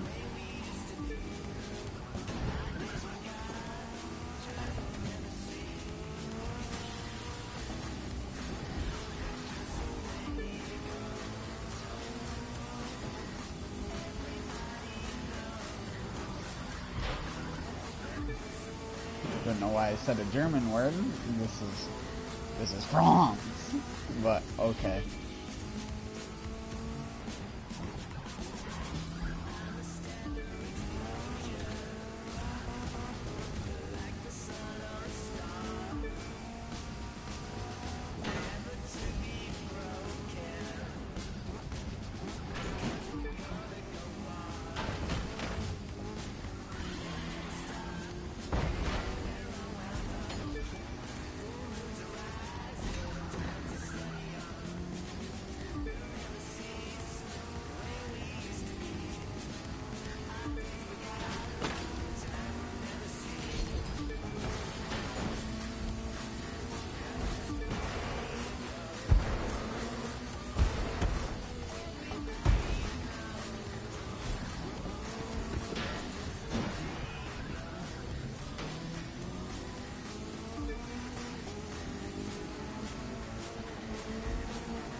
wall bump.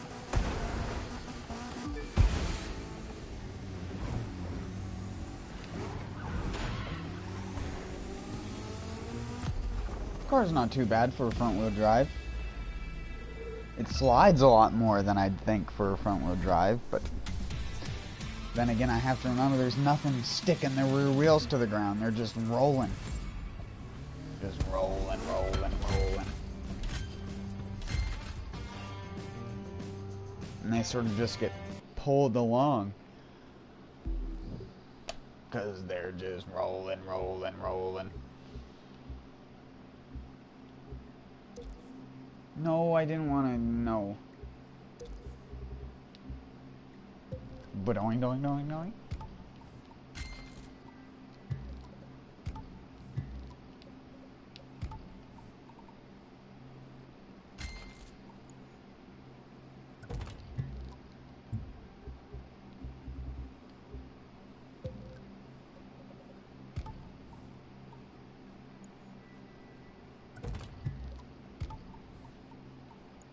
Oh my god, that one's just a slap in the face item.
Twicker, twerker.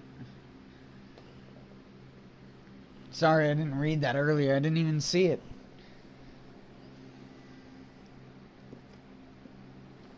I didn't like pop up until just barely. Hold on, let me refresh my page.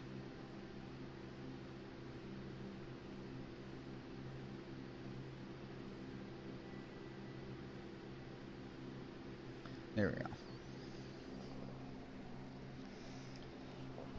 Around here we don't have that because I'm in the countryside of New Hampshire.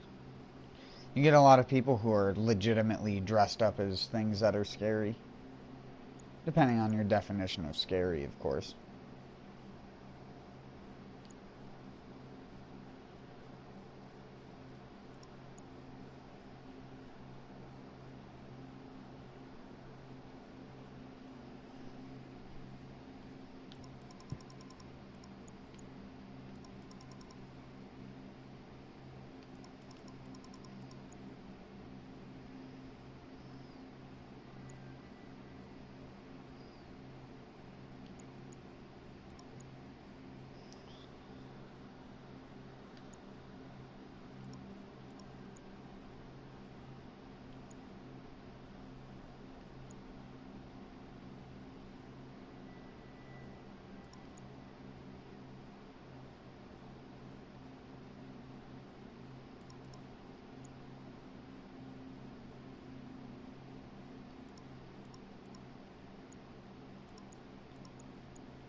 Fuck, I didn't select it.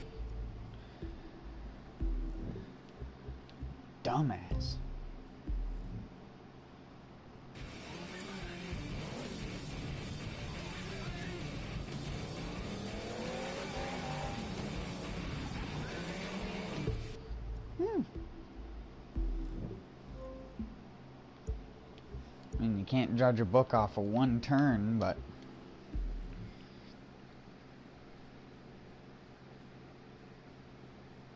Festivities, I wouldn't necessarily say that. It's just more that people set up very extravagant stuff for Halloween. Last year I dressed up in all my flannel stuff that I have with my flannel like plaid hat that covers my ears, and I put on a little bit of like dark mascara and random spots all over my face to make it look like I was like gangrene and rotting, and I just sat limp out next to the telephone pole. My neighbor had a friend that was doing that as well, and he was dressed in like a hazmat suit with a gas mask, and he would occasionally breathe inside of the mask when people would walk by, so it would go like... And people would think it was like an effect or a dummy, and they'd come up close to it to check it out, and he'd like reach up for them, and it like one girl started crying because she got so scared by it. It was so funny.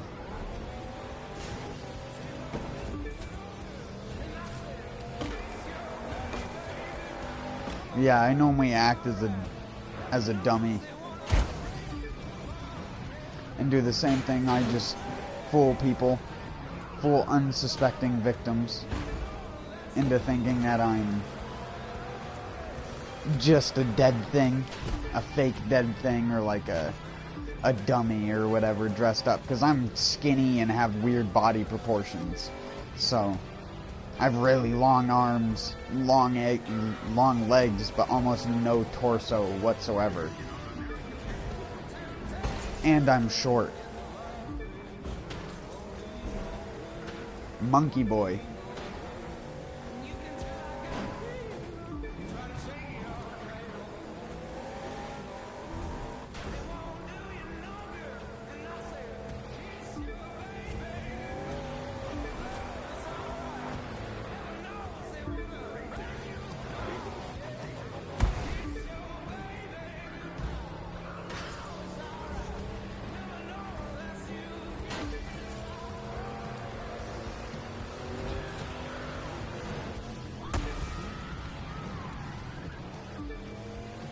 This thing steers like a muscle car, or not like a muscle car. This thing steers like a race car now.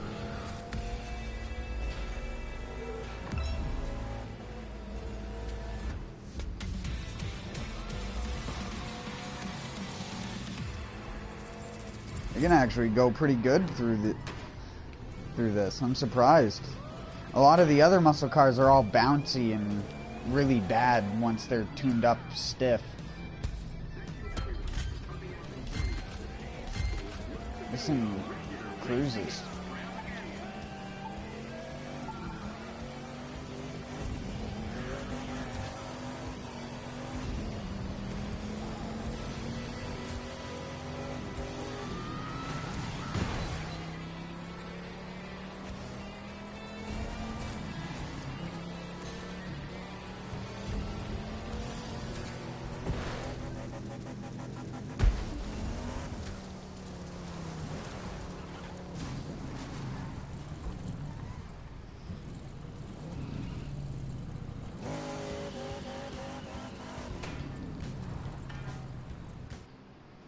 Oh, that's the place where I took the picture.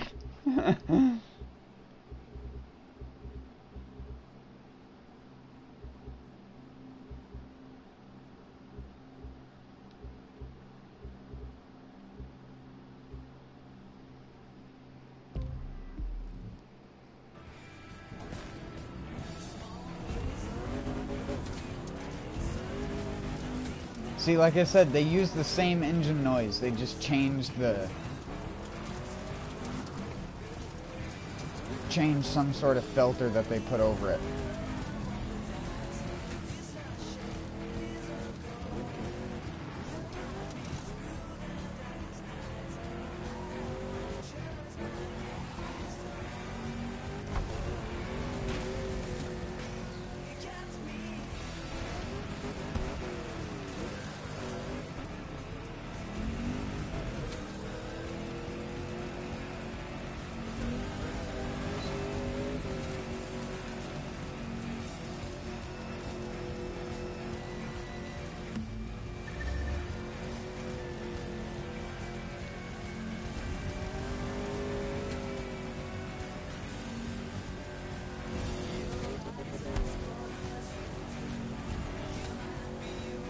If only you weren't so hindered by off-road terrain in this game.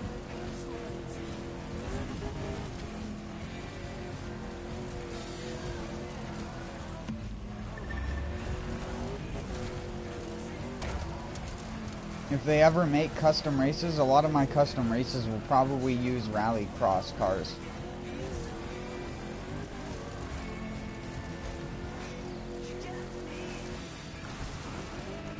Just because they handle the best on both off-road and on-road circumstances. Rally raid vehicles handle like dog shit on concrete.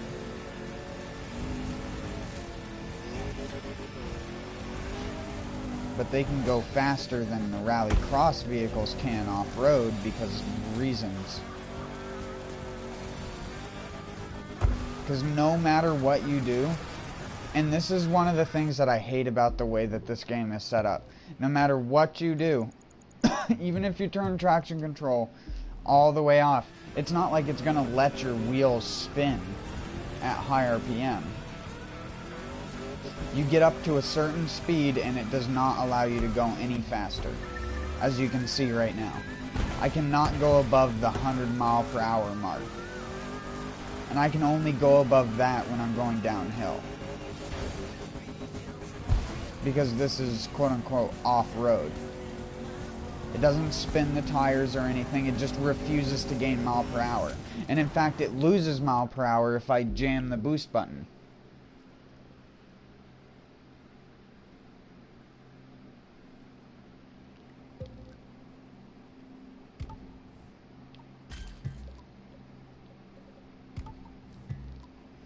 It's just one of those dumb things where it's like, why? Why balance the game like that? It doesn't make it any better. It just makes it so you have to pick an off-road vehicle to drive off-road.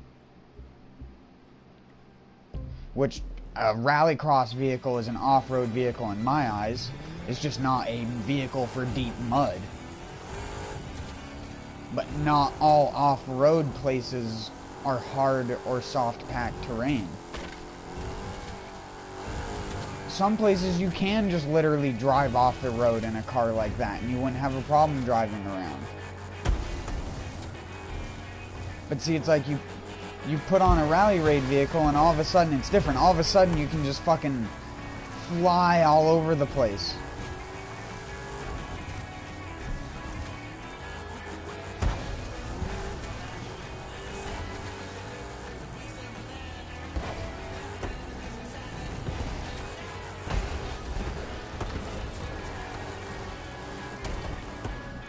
This is an awesome spot.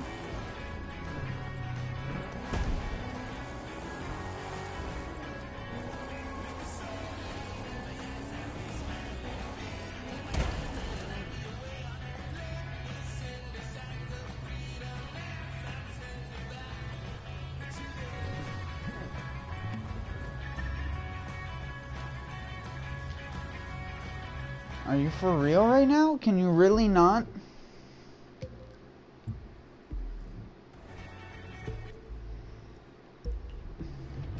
Go forward!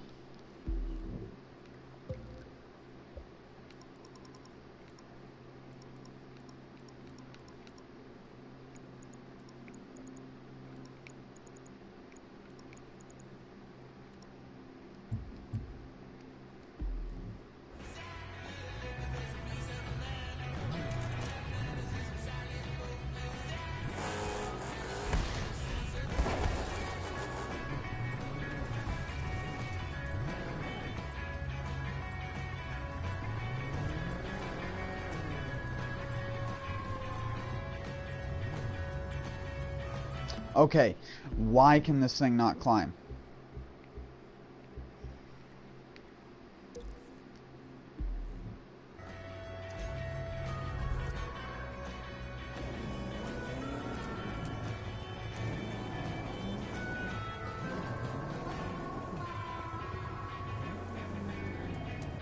That thing's like climbs it like it's starting on flat ground.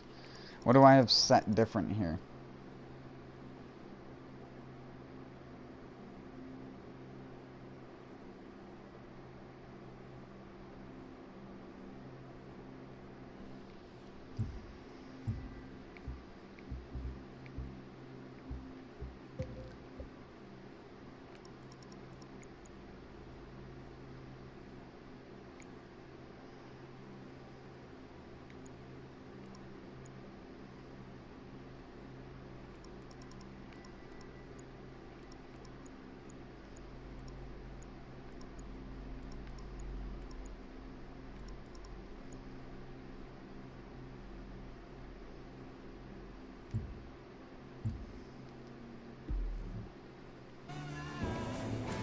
I didn't select it because I'm a fucking moron in a bag.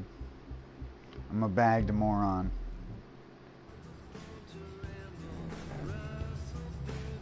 Oh my god, this thing is just a dog turd.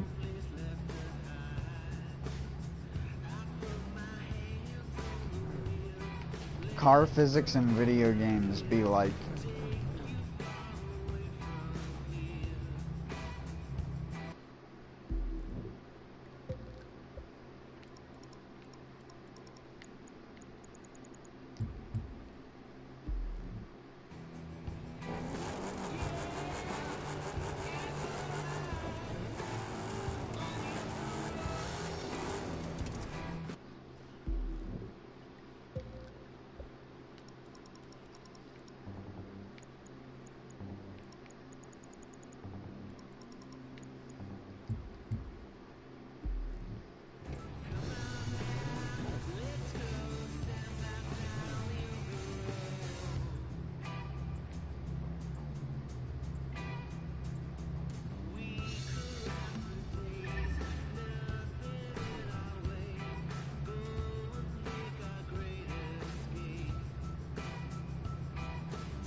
Okay, because that makes so much sense. Oh, I did the wrong thing. Oh, it didn't reset me? Why do all-wheel drive vehicles not be able to climb hills? Why is it only all-wheel drive vehicles? Oh my god, they need to fix that so bad. Like, even if you bring it up to them as an issue, I doubt that'll ever be fixed.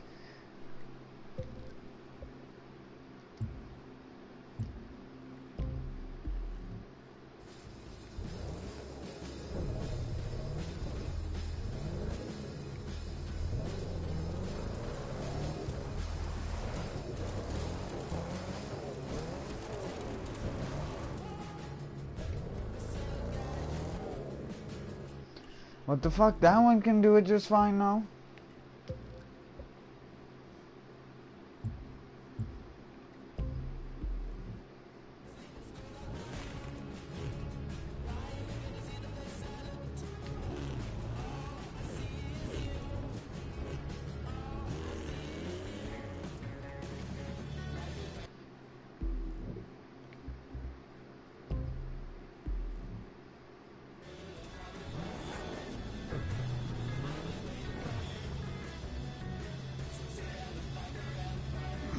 It just can't. It just can't. It simply cannot.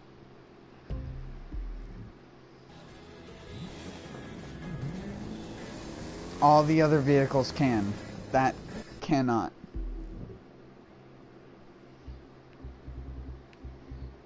Just chalk that up to another list of the fucking dumbass physics things wrong with this game.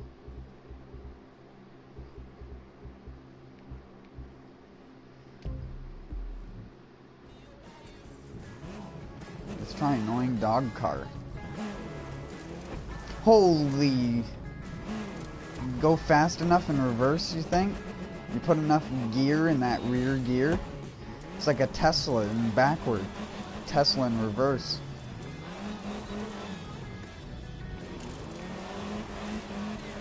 Do reverse racing with Mini Cooper Countrymans.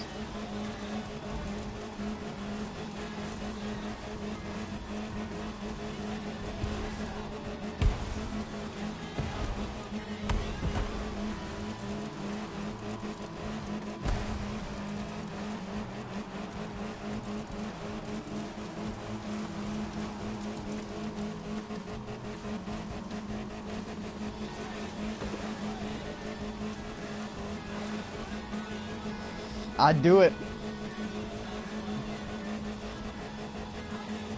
Driving backwards. Or the rear steer racing league, as I'd call it.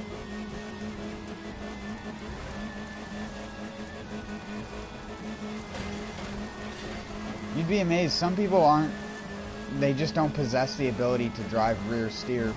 In the same way that they can't, like, fly inverted on a plane.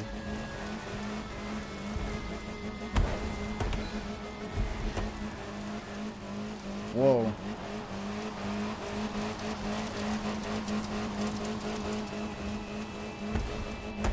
I like how traction control does not apply to reverse. Oh wait, I think I have traction control turned off for these.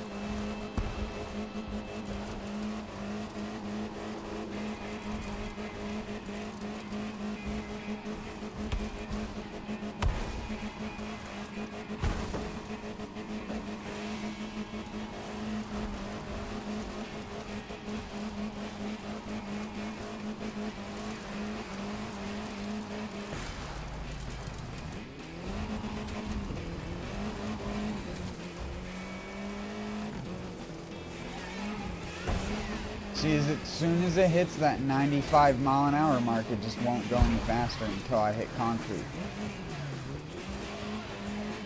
Even though it's a rallycross car. You see, now it goes above 100, no problem. But if I hit that dirt, watch, it's going to lose all of its speed and go back down to 90.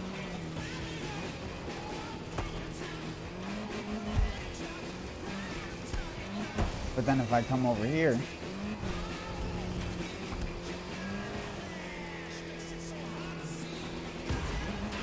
and touch the road for a second,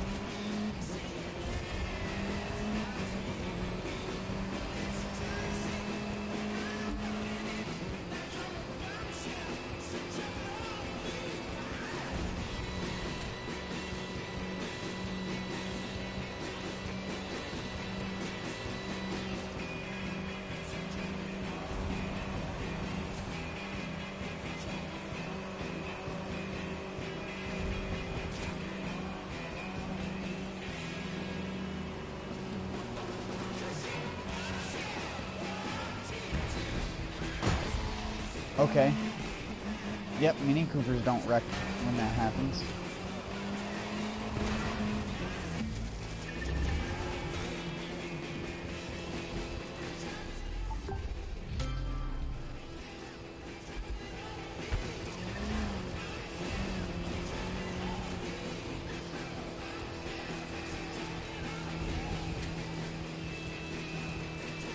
See, all your street race, hypercar, and everything is useless if you want to drive on any of the brown part of the map.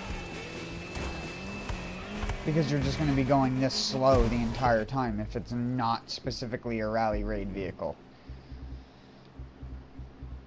If it is not one of these, or one of these, but these don't go 100 miles an hour, so you're going to be going 90 miles an hour anyways.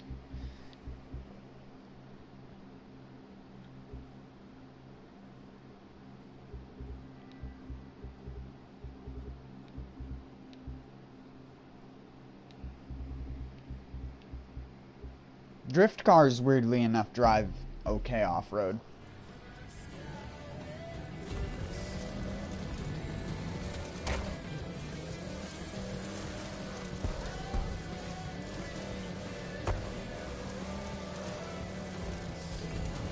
I don't know why that is, but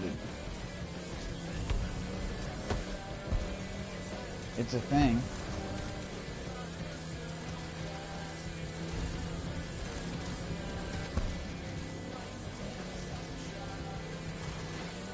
They just similarly can't go over 90 miles an hour. The game just doesn't allow them to. Simply, it's not like they don't have enough power, it just does not allow you to.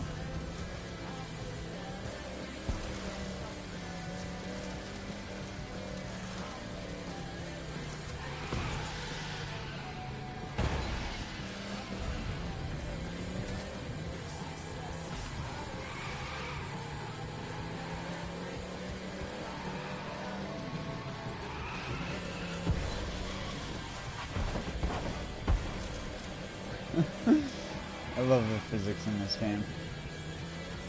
Or the lack thereof.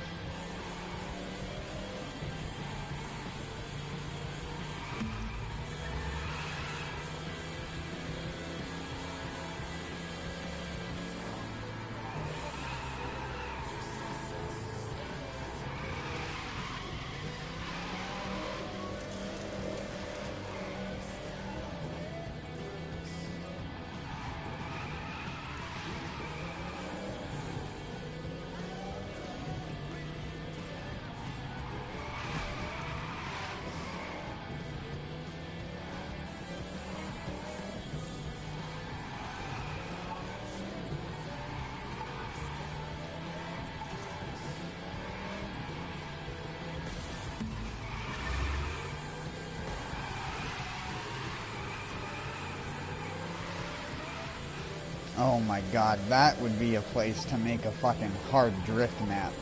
Don't give them any ideas. Don't give them any funny ideas. They're already keen on funny ideas over at Ubisoft Ivory Tower. This is like the Pikes Peak of this game. Wait, was I on Pikes Peak? No. Pikes Peak's way up northeast of there. It's a really good road, though.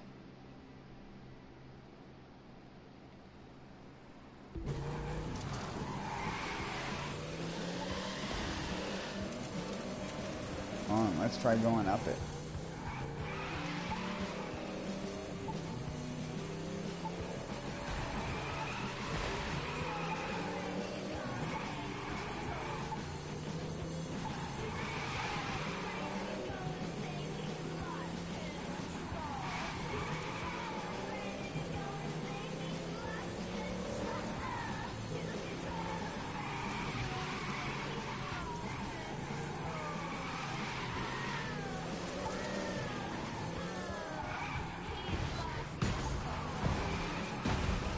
Oh my god, can you not?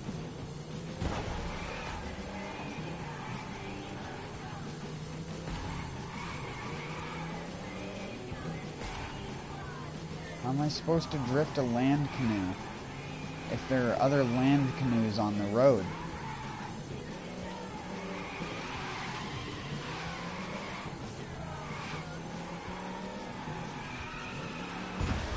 Oh my god, I wanted to drift in between them, but then I was like, this car is too fucking big.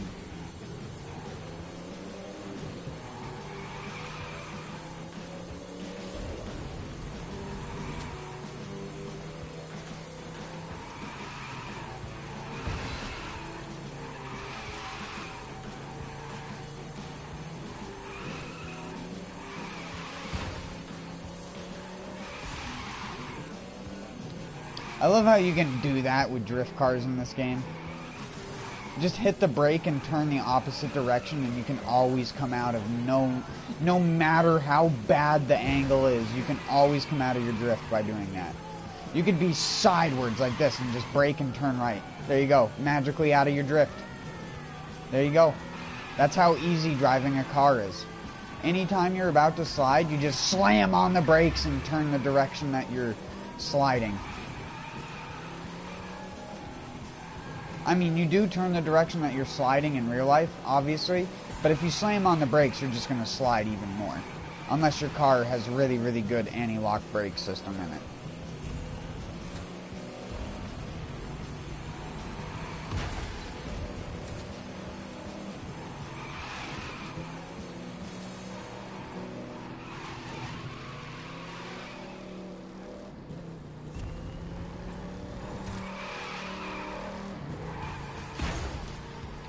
I'm one of those crazy Middle Eastern kids.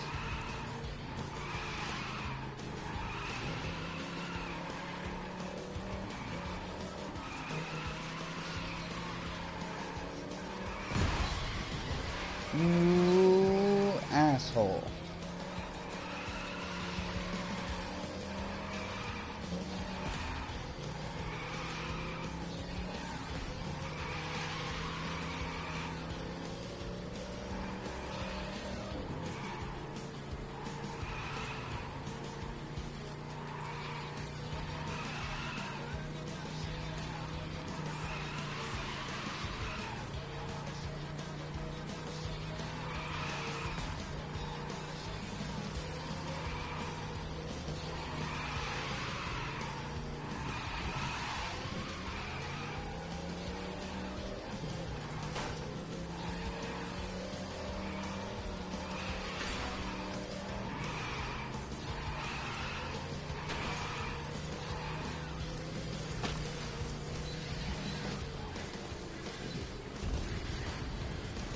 That's my favorite side of the guardrail.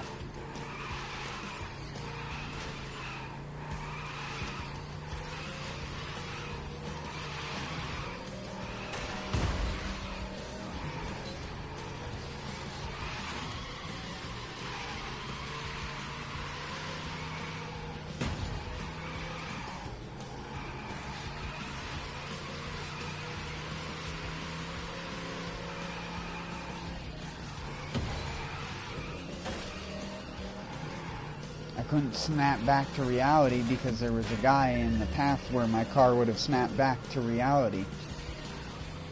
So I had to just hit the wall. And never had it all. Is that what my speech is just gonna devolve into? Just constant fucking shitty 90s, early 2000s music?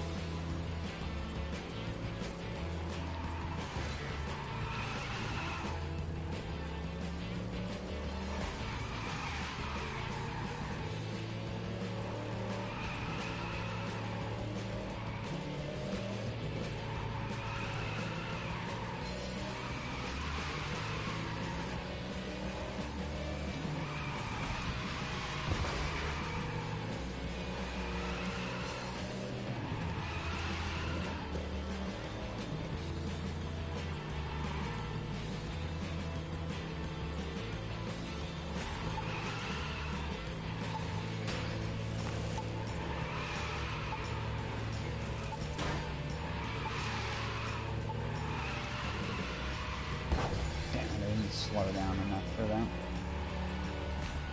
Oh, fuck.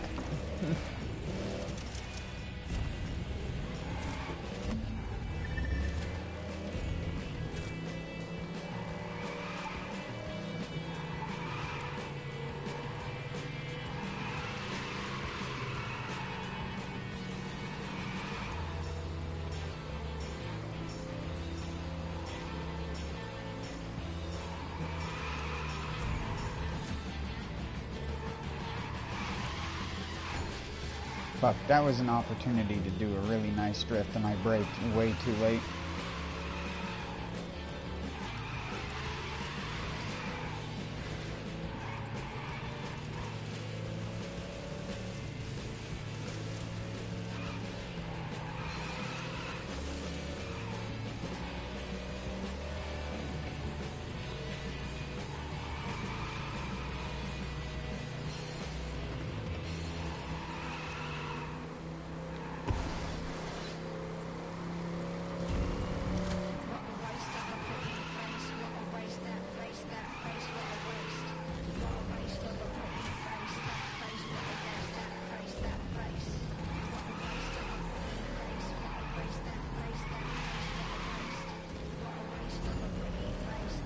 So hard to tell how much you're gonna actually turn when you do a drift.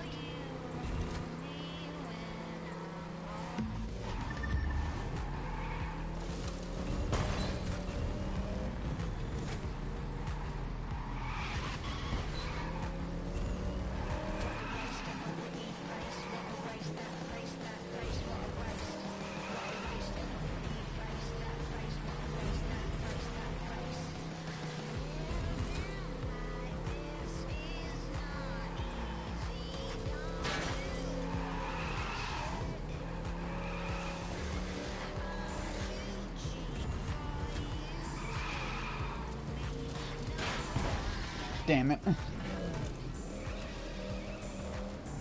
There's a good section of road coming up, and I want to do that one, and then...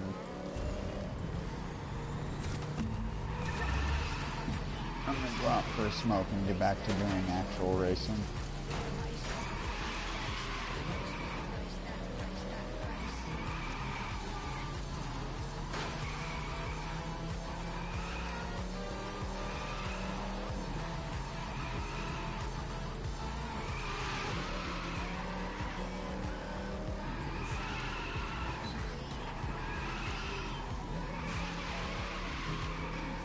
Hopefully once they release the new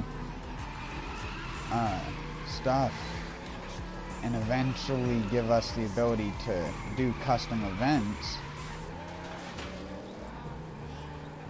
I'd love to be able to do a racing event with a drift car or set up one. As weird as that sounds, like why? Drift cars for drifting. I know, but the cars don't handle like normal. You get a unique driving experience, and when you have them racing, that would be a really, really cool thing. Have like 3 or 4 people drifting next to each other in a turn. Or slamming into each other like crazy, which is what would actually happen, but... I'm sure you'd get 2 or 3 good people that would make a really sweet YouTube montage.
I'm surprised no one else is driving on this road. You normally always see a couple people driving up and down this section of road.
See, I told you, there's always a couple people driving up and down this section of road.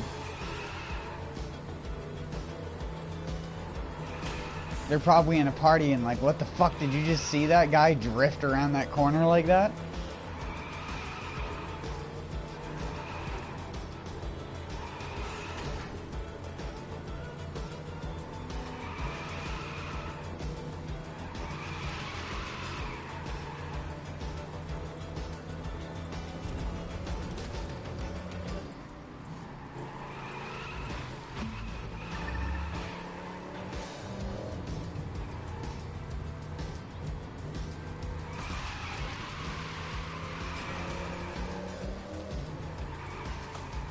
Like I was saying, it's a fun section of road to drive on.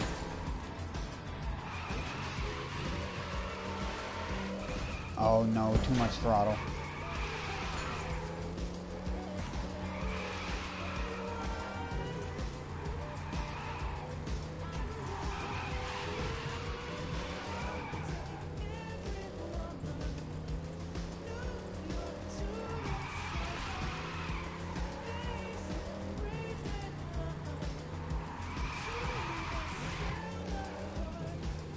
See, these cars would be fun to drive because they have their own unique physics that make them drive in a completely different manner, because you can hard brake sidewards like that and just come to a nice clean stop going forward because the drifting physics are so garbage.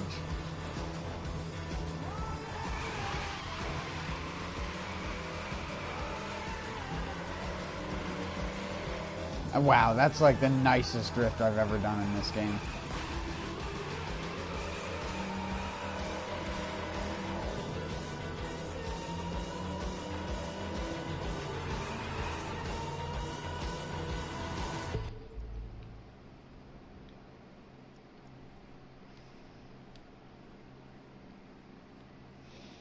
Here's a good idea of a kind of track that I would make. It would come back down through here where I'm going now, and you'd loop back up through the High Sierra.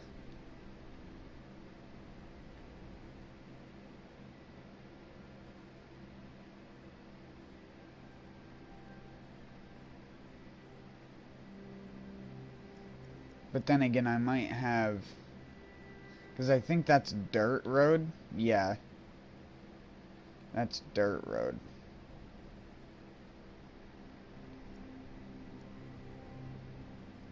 So I'd have you come down through here.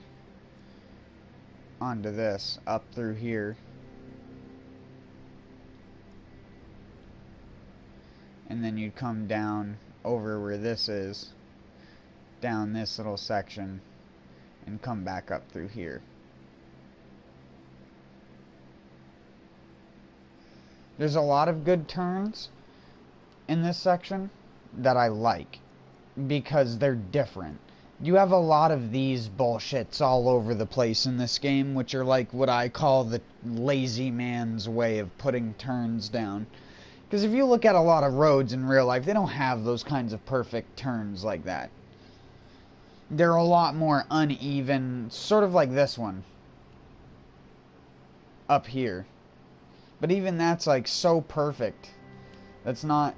You get a lot more of this uneven jaggedness, which these roads have, that make them feel a lot more as you're squirreling down through it, sort of thing.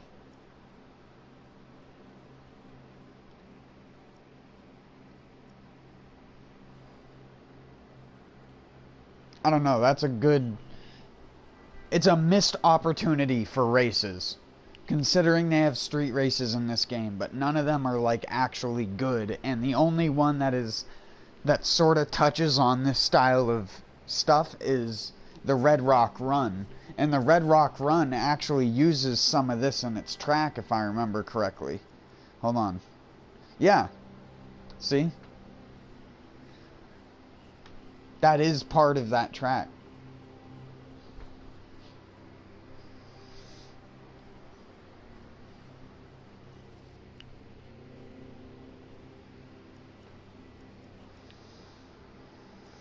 I've started to drive so much around in this game that I can actually know where to go to certain places without even having to open up my map. Like yesterday, I ended up going by Laguna because I was coming up through here and I made a right.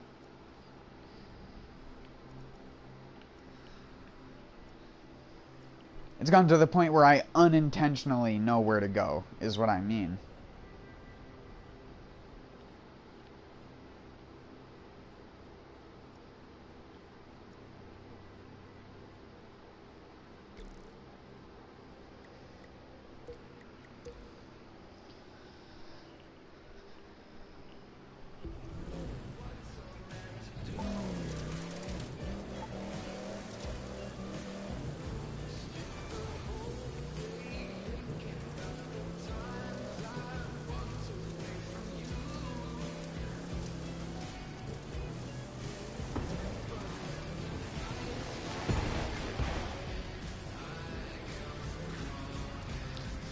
Excuse me? That isn't a circuit race.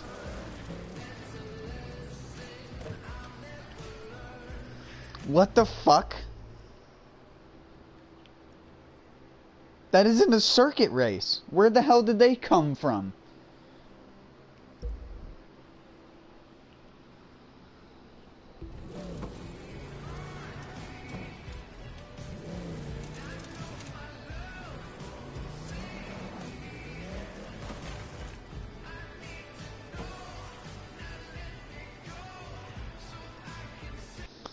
Ooh, this is good photo opportunity. The question is, what vehicle to take the photo with?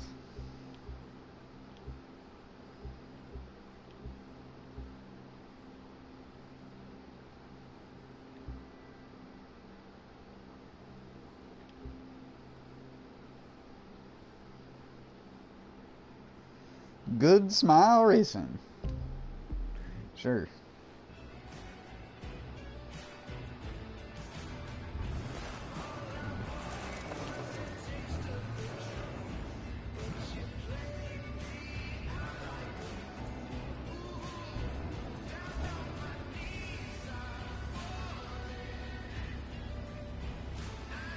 Actually, you know what? The muscle cars would look so much better here.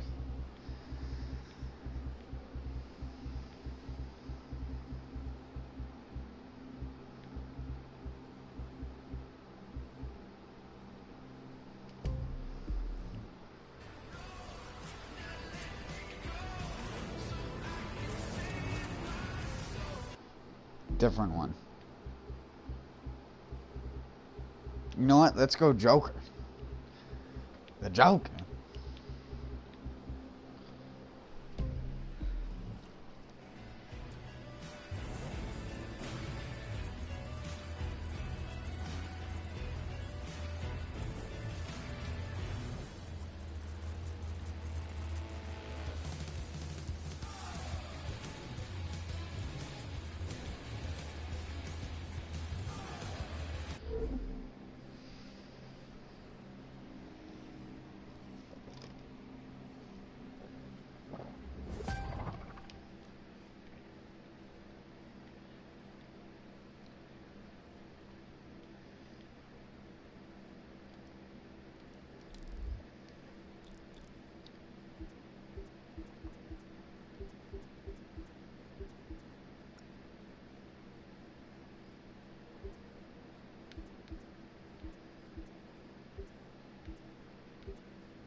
Did I change the weather?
That looks so fucked up with the headlights, dude.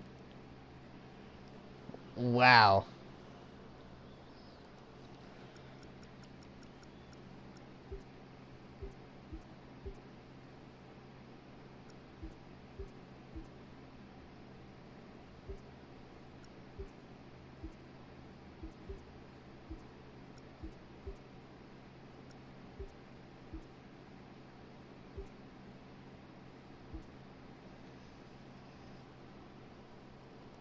You wouldn't even know that that's a picture from the crew, too.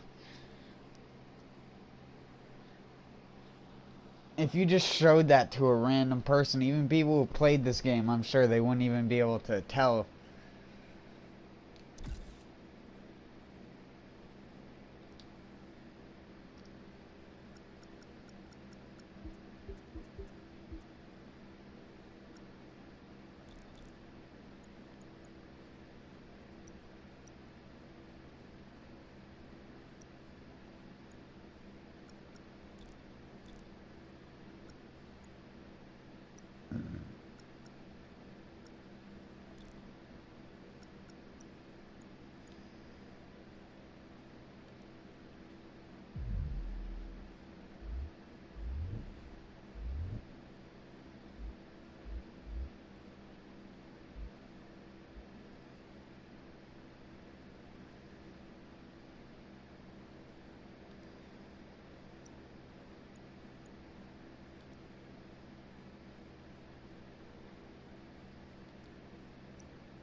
This is as fast as it will let me go on dirt with this.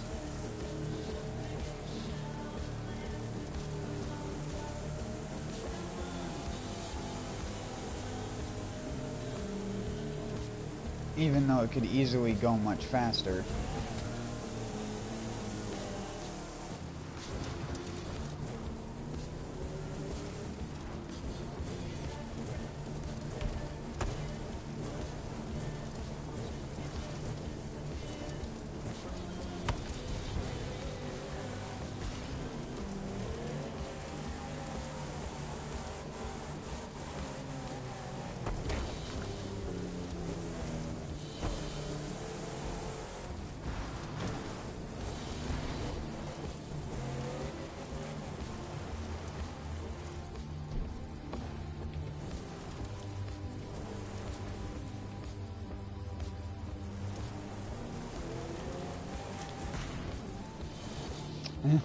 It actually will not climb that.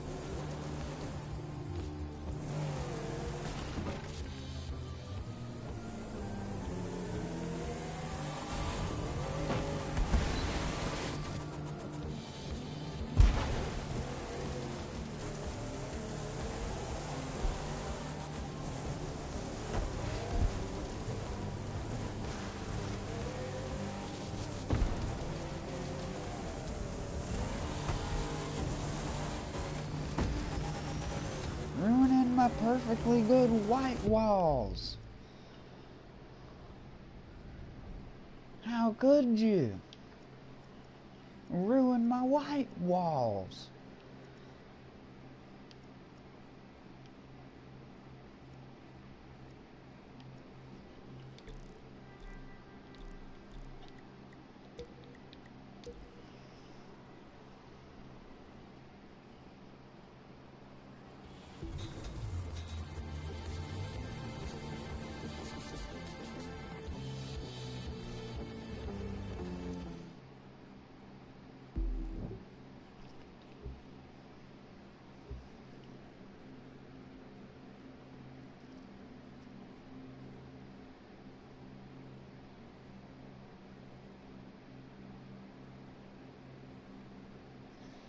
You see on the Nissan logo?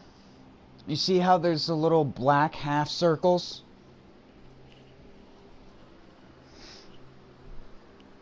Yeah, that doesn't exist on the car though, if I remember correctly.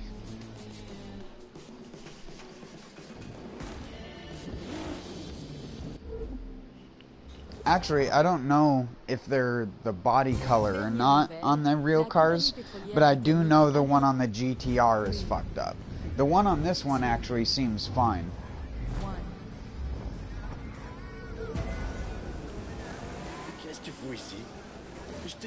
Fuck, I was trying to pause the game. But if you own the Crew 2, or if you don't own the Crew 2 or you're just curious, you can actually look this up. Just type in the Crew 2 GTR or the Crew 2 Nissan nameplate or something like that. Something should come up about it, because it's a known issue and has been posted on Reddit with photographs like side by sides before.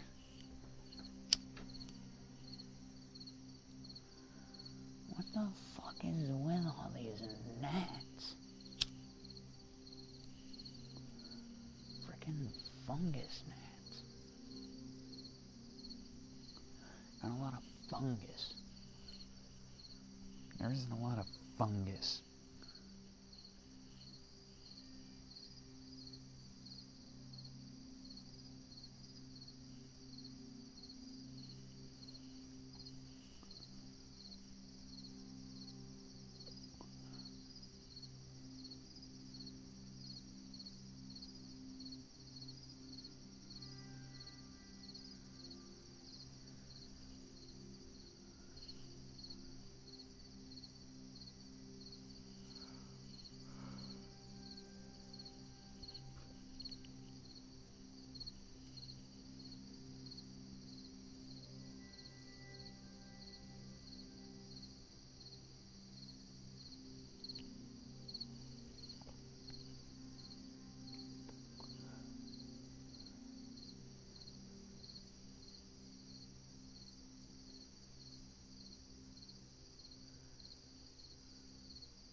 Stupid snail moth just flew right in my fucking ear.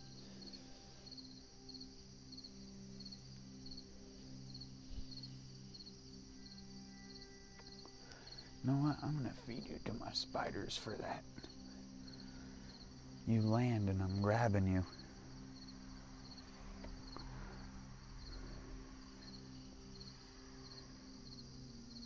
That's right, you better keep spinning.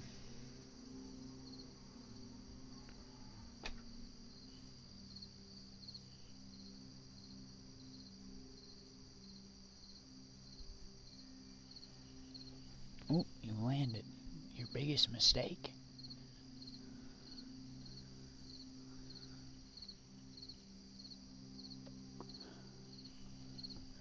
Smart snout moths don't land and let me grab them.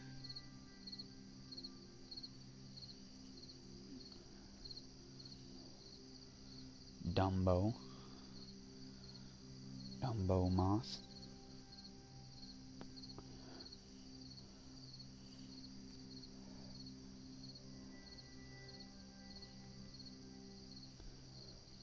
Next time, don't fly in a no-fly zone.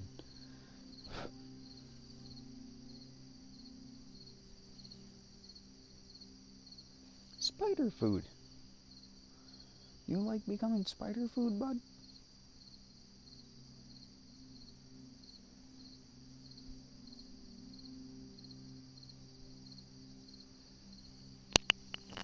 Ooh, sorry.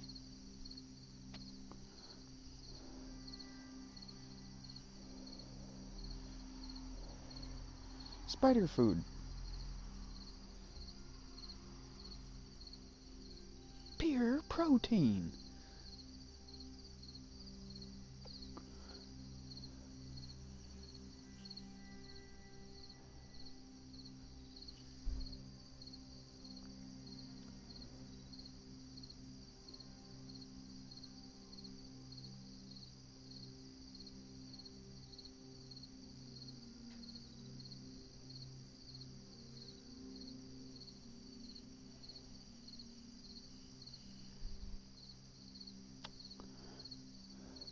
He keeps flapping like he's gonna get away.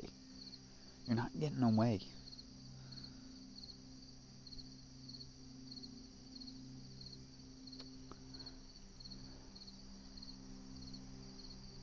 You're gonna get grabbed and pierced by fangs in less than a couple minutes, bud.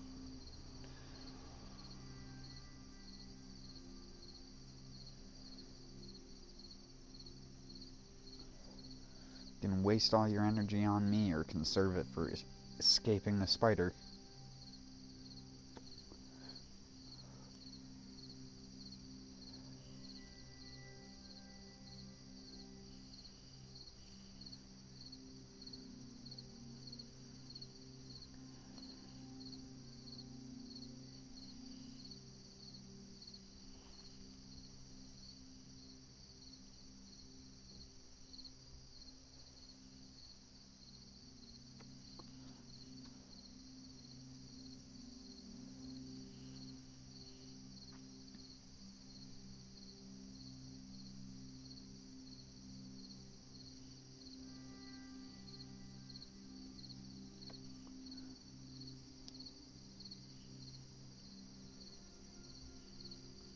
Almost done smoking my cigarette. I'm just holding this guy in between my fingers.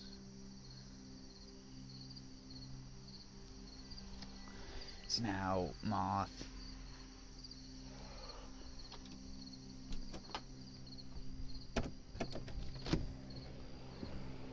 You should have been a regular moth, buddy. You would have had a better chance.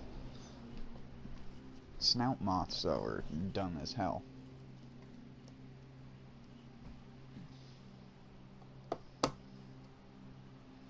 See ya, bud. Enjoy Spiderville. Population funnel weaver.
I need like a spider cam. That'd be an interesting face cam. Instead of having my actual face, just have it zoomed in on a terrarium. Like you can watch spiders. Deadly spiders. Not actually deadly though. They're not deadly in both that they don't attack you, and I'm pretty sure their venom is so weak because I've seen them attack other spiders and not even be able to take them down. They have to like bite them several times and like tire them out in order to actually beat other spiders because their venom is so weak. The little funnel weavers I have anyways. The hobo spider is always talked about as having really bad venom, which is a type of funnel weaver if I remember correct. But those aren't the ones I have. I have the funnel weaver that's most common to the northeast.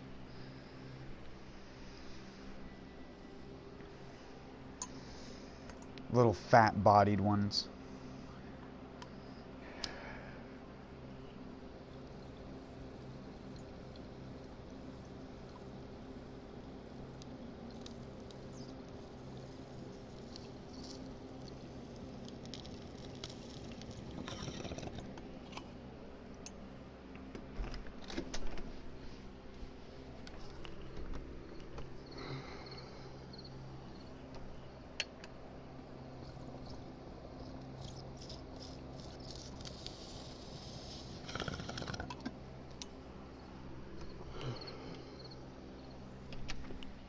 They're like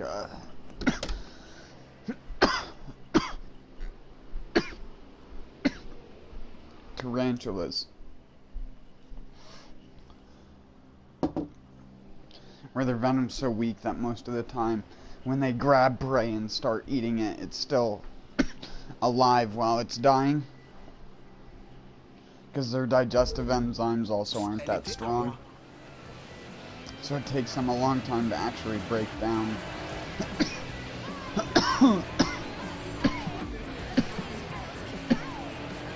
Excuse me.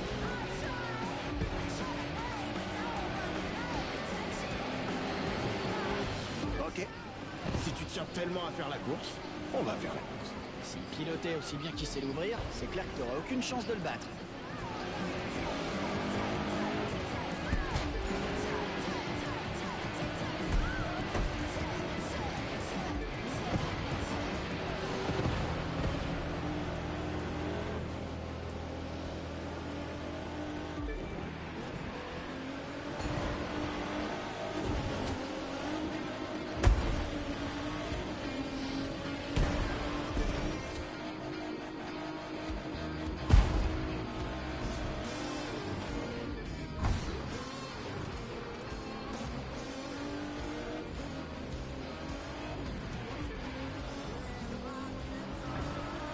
Mais je suis sûr que tu peux y arriver.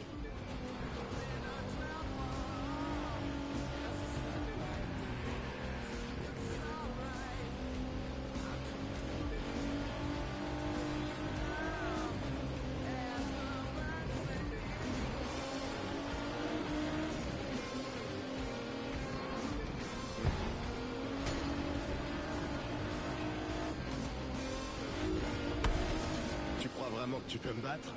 Non mais tu rêves.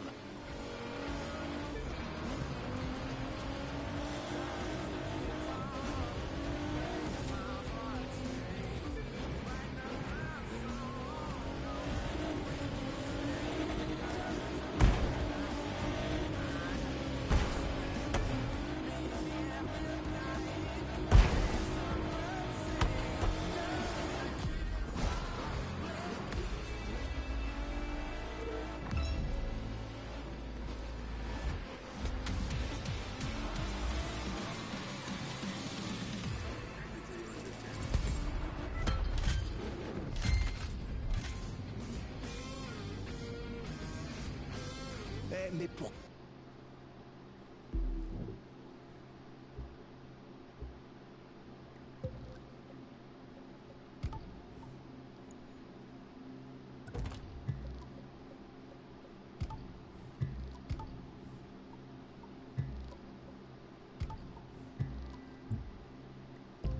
qui tu te prends?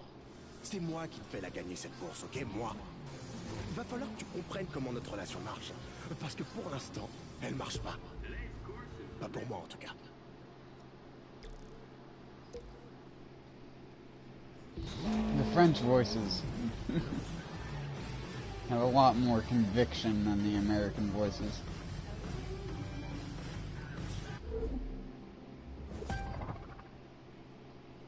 Dernière nouvelle, la compagnie pétrolière 3, 2, 1. Qu'est-ce que tu fous ici? Je t'ai dit que cette course, elle était à moi.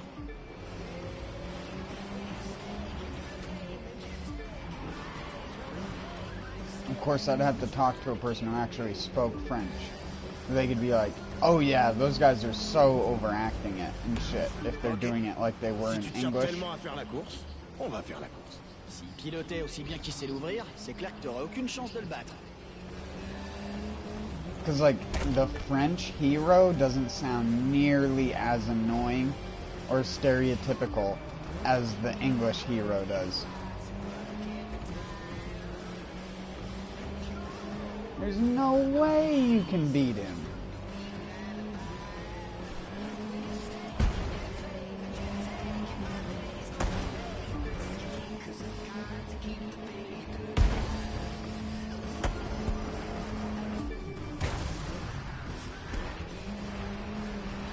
Stop, car, please. This thing needs some Mais je suis suspension sûr que tu peux y tuning arriver. or something.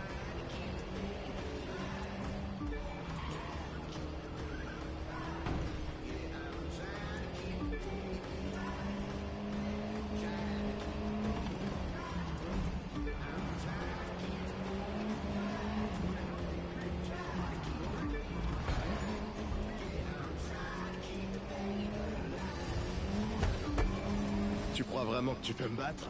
Non mais tu rêves.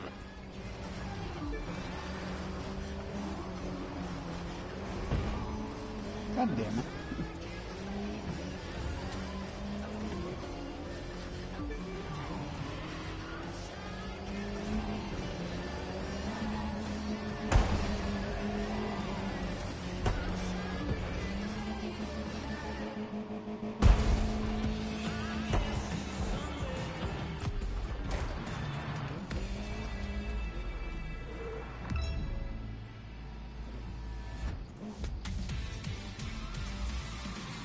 Is that a raccoon? Is that a raccoon?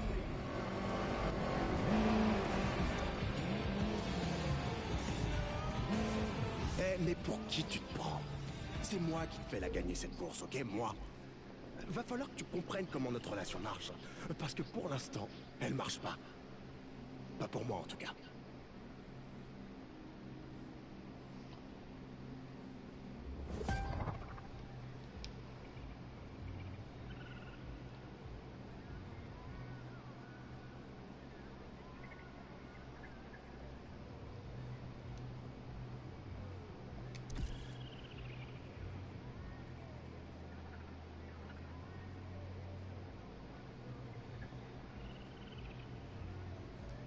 Well, I guess that's not an animal photo.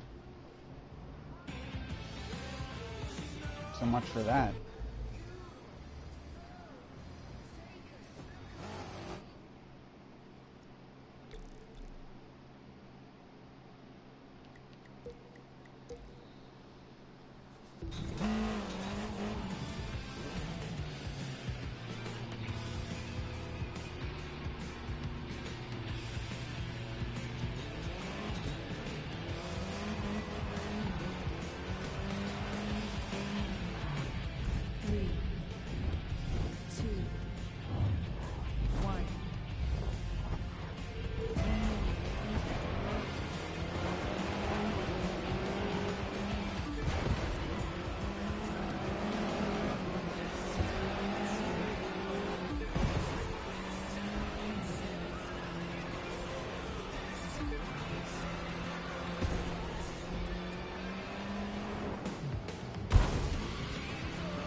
Oh my word.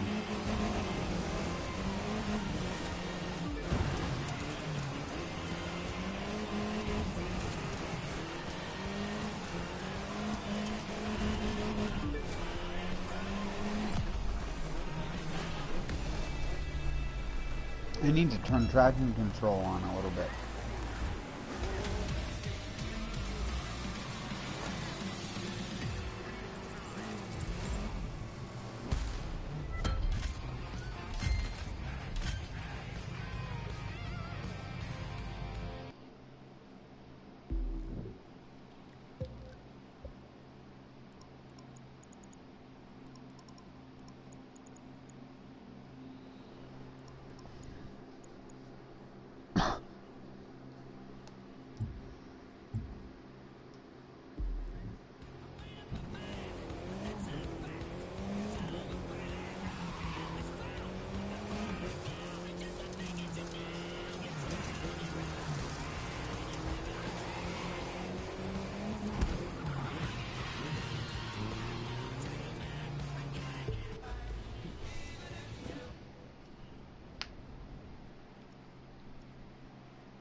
These cars control like a nightmare.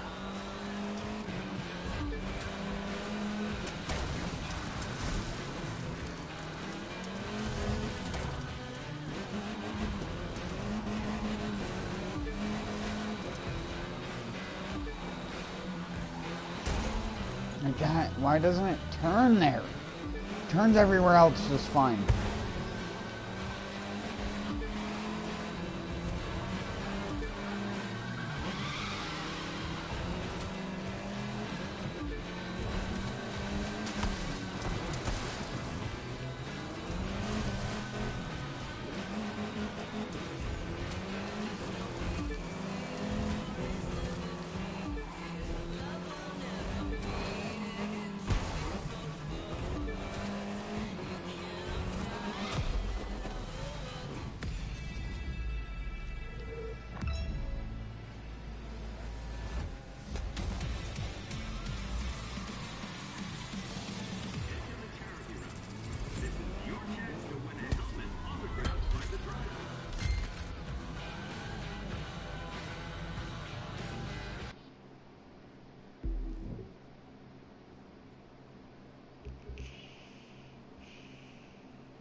That's like a rallycross car from dirt.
That turn, sometimes cars turn so fine through it, and then the next time you go through that turn, it fucks you over.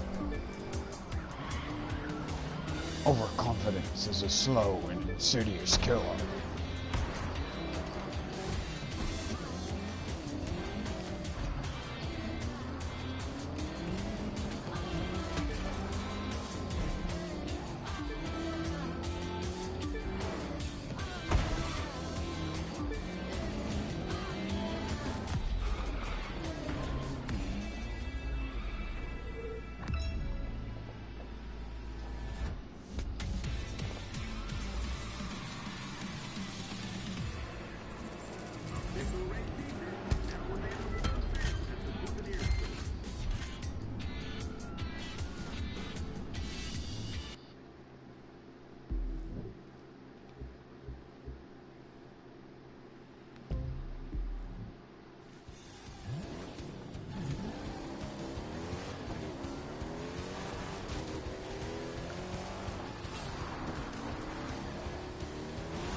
Okay.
Sorry, I was stretching.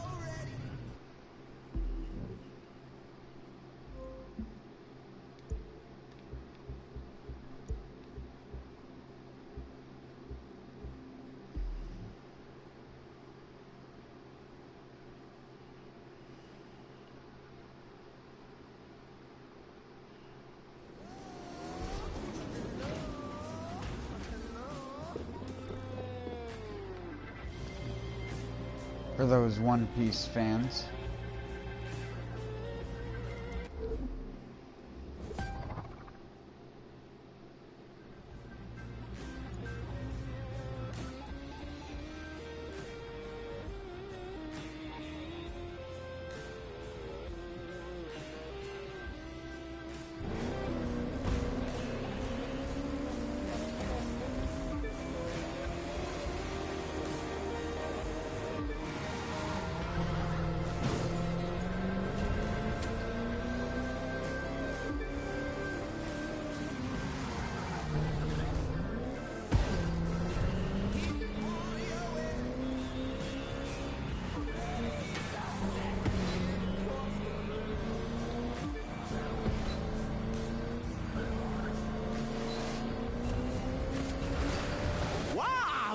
De retour derrière un volant. Et dans un monstre comme ça en plus. Oh, comment je kiffe.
Tu me ménages pas, hein?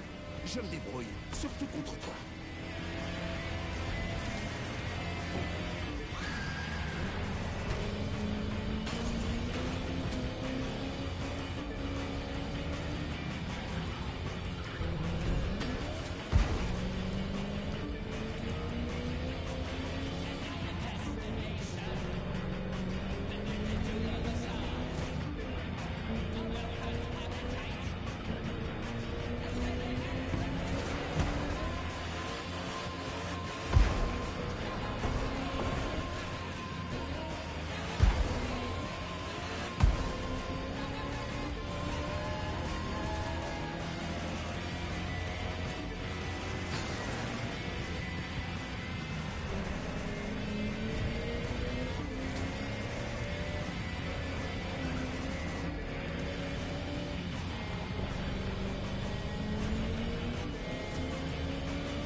Oh my god, I just realized this thing has a direct drive. I wondered why it felt so weird. That's sweet.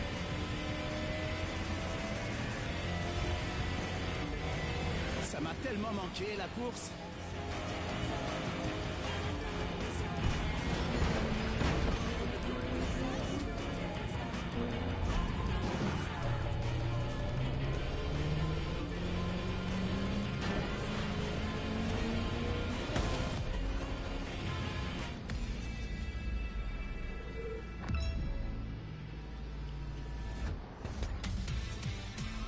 you wonder what I mean by that, it has no gears.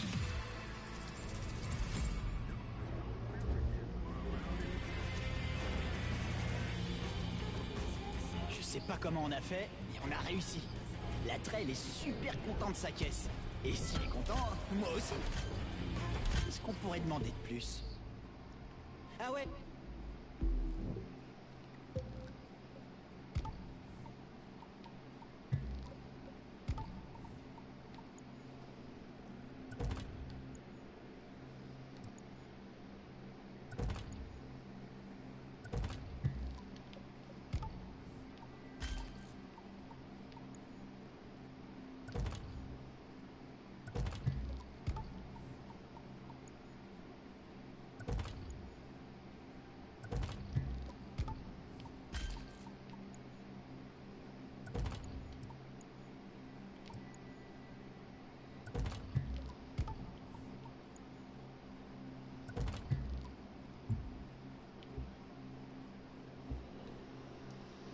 Si on gardait la bagnole à 5 millions la prochaine fois?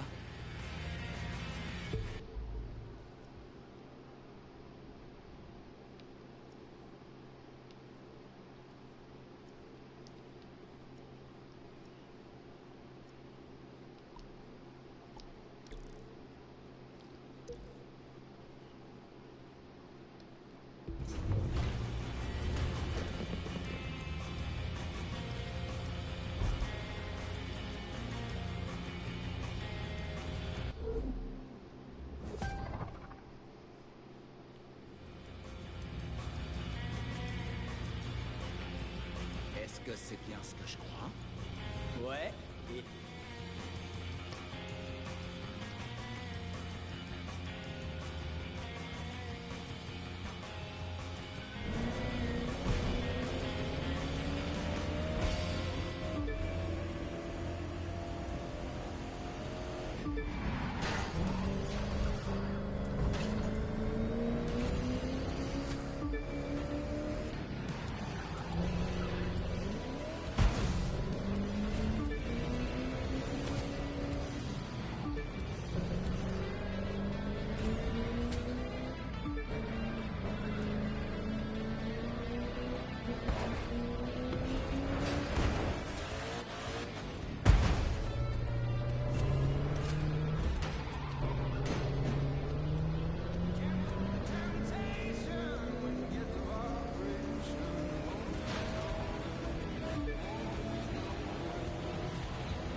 Tu me ménages pas, hein? Je me débrouille, surtout contre toi.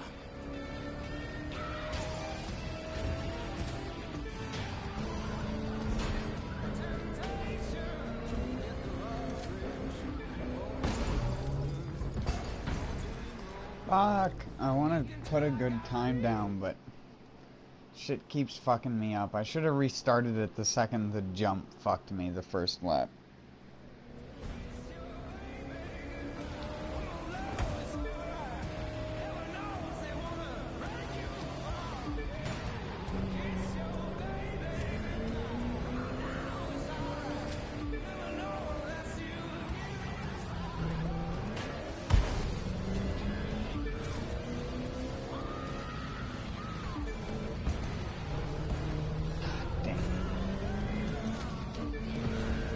Fuck it.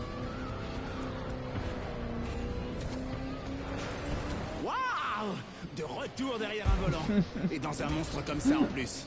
Oh, comment je kiffe. I knew that was coming and it still surprised me.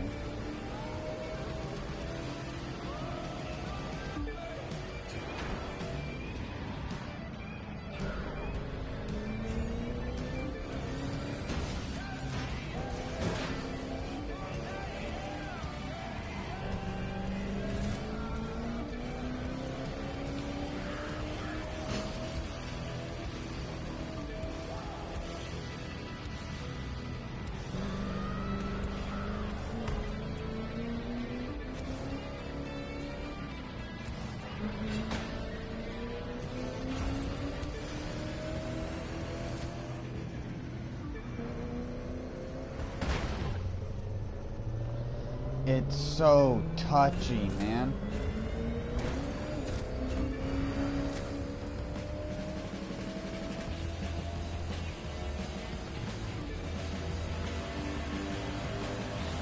You can tell sometimes I make the tiniest little adjustment on the wheel in it.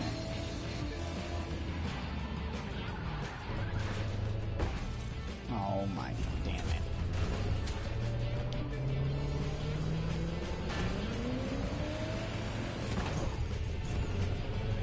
Bon, tu me ménages pas, hein?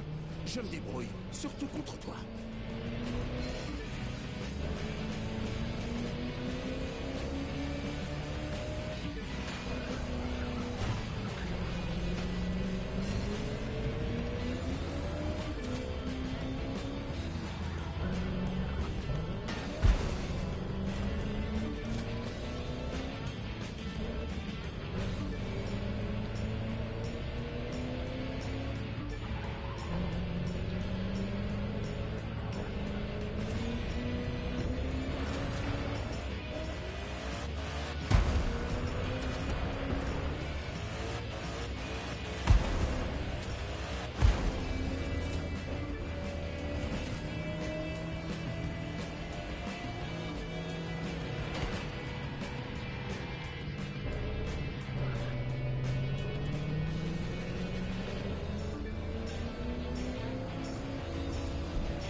Ça m'a tellement manqué, la course.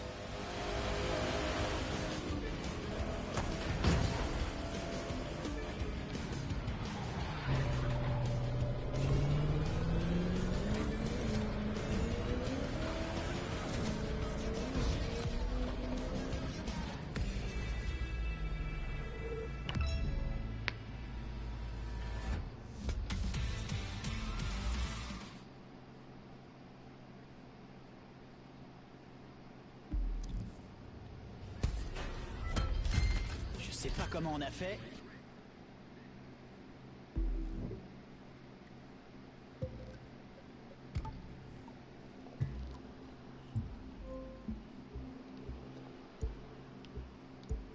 Well, I'm gonna do a run on the Coral Et on a Gables. réussi. La traîne est super content de sa caisse. Et s'il est content, moi aussi. Qu'est-ce qu'on pourrait demander de plus? Ah ouais, si on gardait la bagnole à 5 millions la prochaine fois.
I think I'm gonna call it here.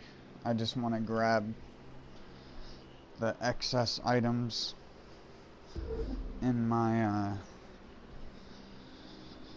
mailbox, and I'll sort through that shit off stream.